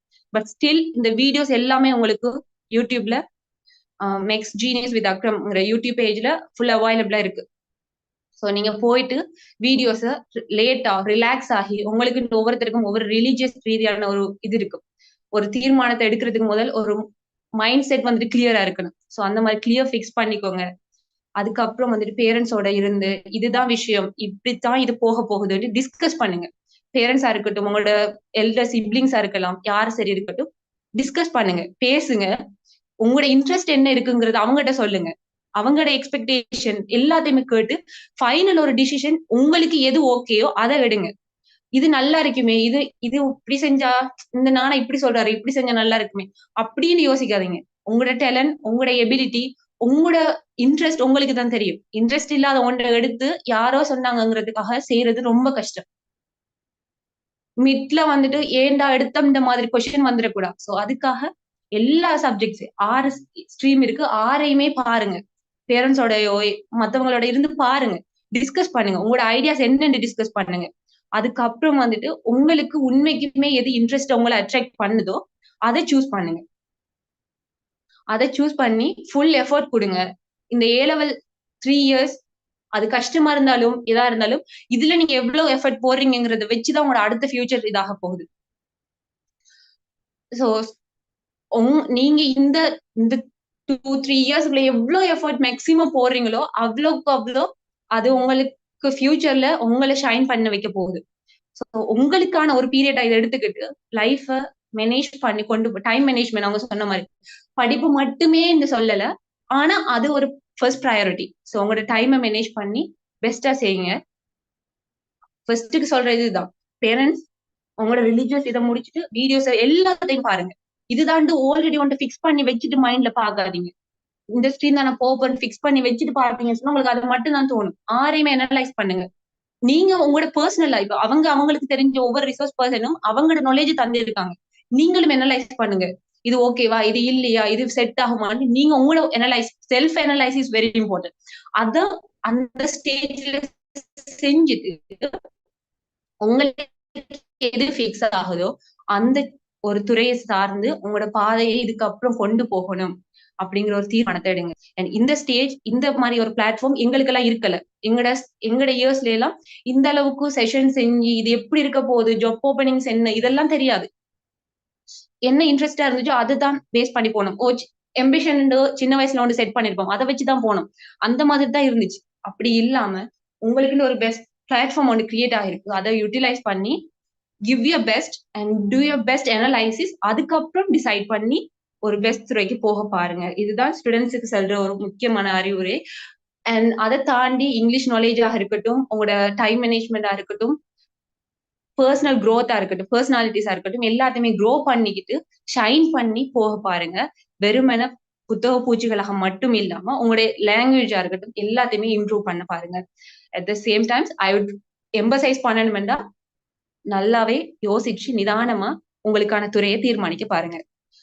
So as a word of thanks, first நான் இங்க தேங்க் பண்ணணும் அப்படின்னு சொன்னா, இந்த இவெண்ட சக்சஸ்ஃபுல்லா முடிக்கிறதுக்கு காரணமா இருந்த பார்ட்டிசிபேஷன், கல்விக்கான ஆர்வம் தேடலோட வந்த மாணவர்கள், இதுல ஜாயின் பண்ணி உங்களோட ஃபுல் என்கேஜ்மெண்ட் அண்ட் சப்போர்ட்டிவ கொடுத்த அனைத்து மாணவர்களுக்கும், அதை யூடியூப்ல பாக்குற ஸ்டூடெண்ட்ஸா இருக்கட்டும், எல்லாருமே உங்களுக்கான ஸ்டேஜ்ல நீங்க இருக்கிறீங்க. ஸோ அதுல அந்த ஆர்வத்தோட வந்து இது பண்ணதுக்கு வாழ்த்துக்கள் and thank you so much.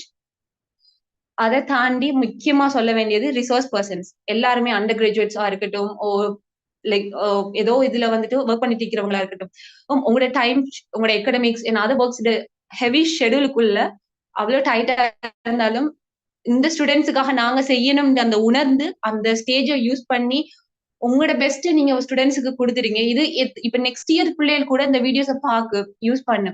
So அவ்வளோ எஃபர்ட் ஒர்த்தான ஒரு ஸ்டேஜ். அதுக்கு உங்களோட டைம் எடுத்து வந்து எல்லா எஃபர்ட்டுமே போட்டு இவ்வளோ ஸ்லைட்ஸா இருக்கட்டும், அவ்வளோ பேப்பர் ஒர்க் எல்லாமே அவ்வளோ ஒர்க் பண்ணிருக்கீங்க. எல்லாருக்குமே உனக்கு ஜஸாக்கல்லாஹ் ஹைரா. Thank you so much. as a UGSSA, as a VP of UGSSA and MGA சார்பா உங்களுக்கான மனமார்ந்த நன்றிகளை தெரிவித்துக் கொள்வதோடு, அடுத்தது முக்கியமா சொல்ல வேண்டியது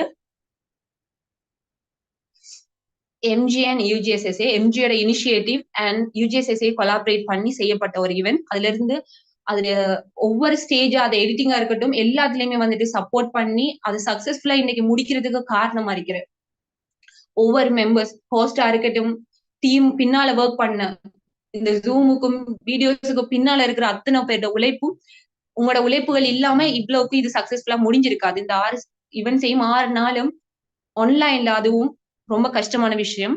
பட் ஸ்டில் இது நடந்து முடிஞ்சிருக்கு அப்படின்னு சொன்னா அது எல்லாமே உங்களோட சப்போர்ட். அது எல்லாத்துக்கும் மிக்க நன்றி. இதை தாண்டி சொல்லணும் அப்படின்னு சொன்னா,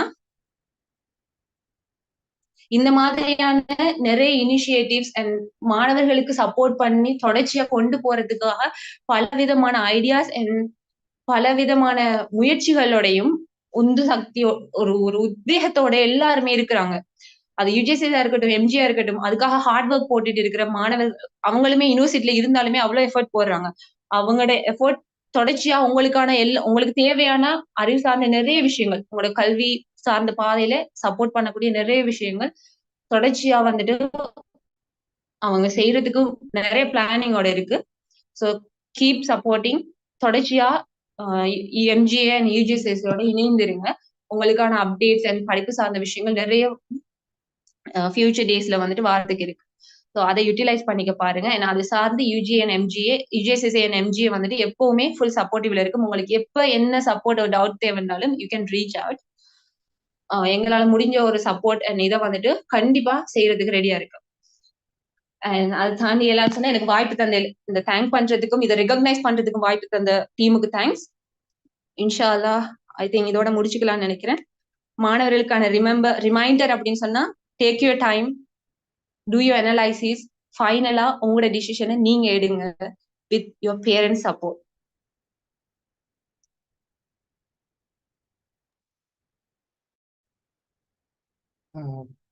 தேங்க்யூ மிஸ் முஸ்கியா ஜமாலுதீன், ஜஸாக்கல்லாஹ் ஹைர்.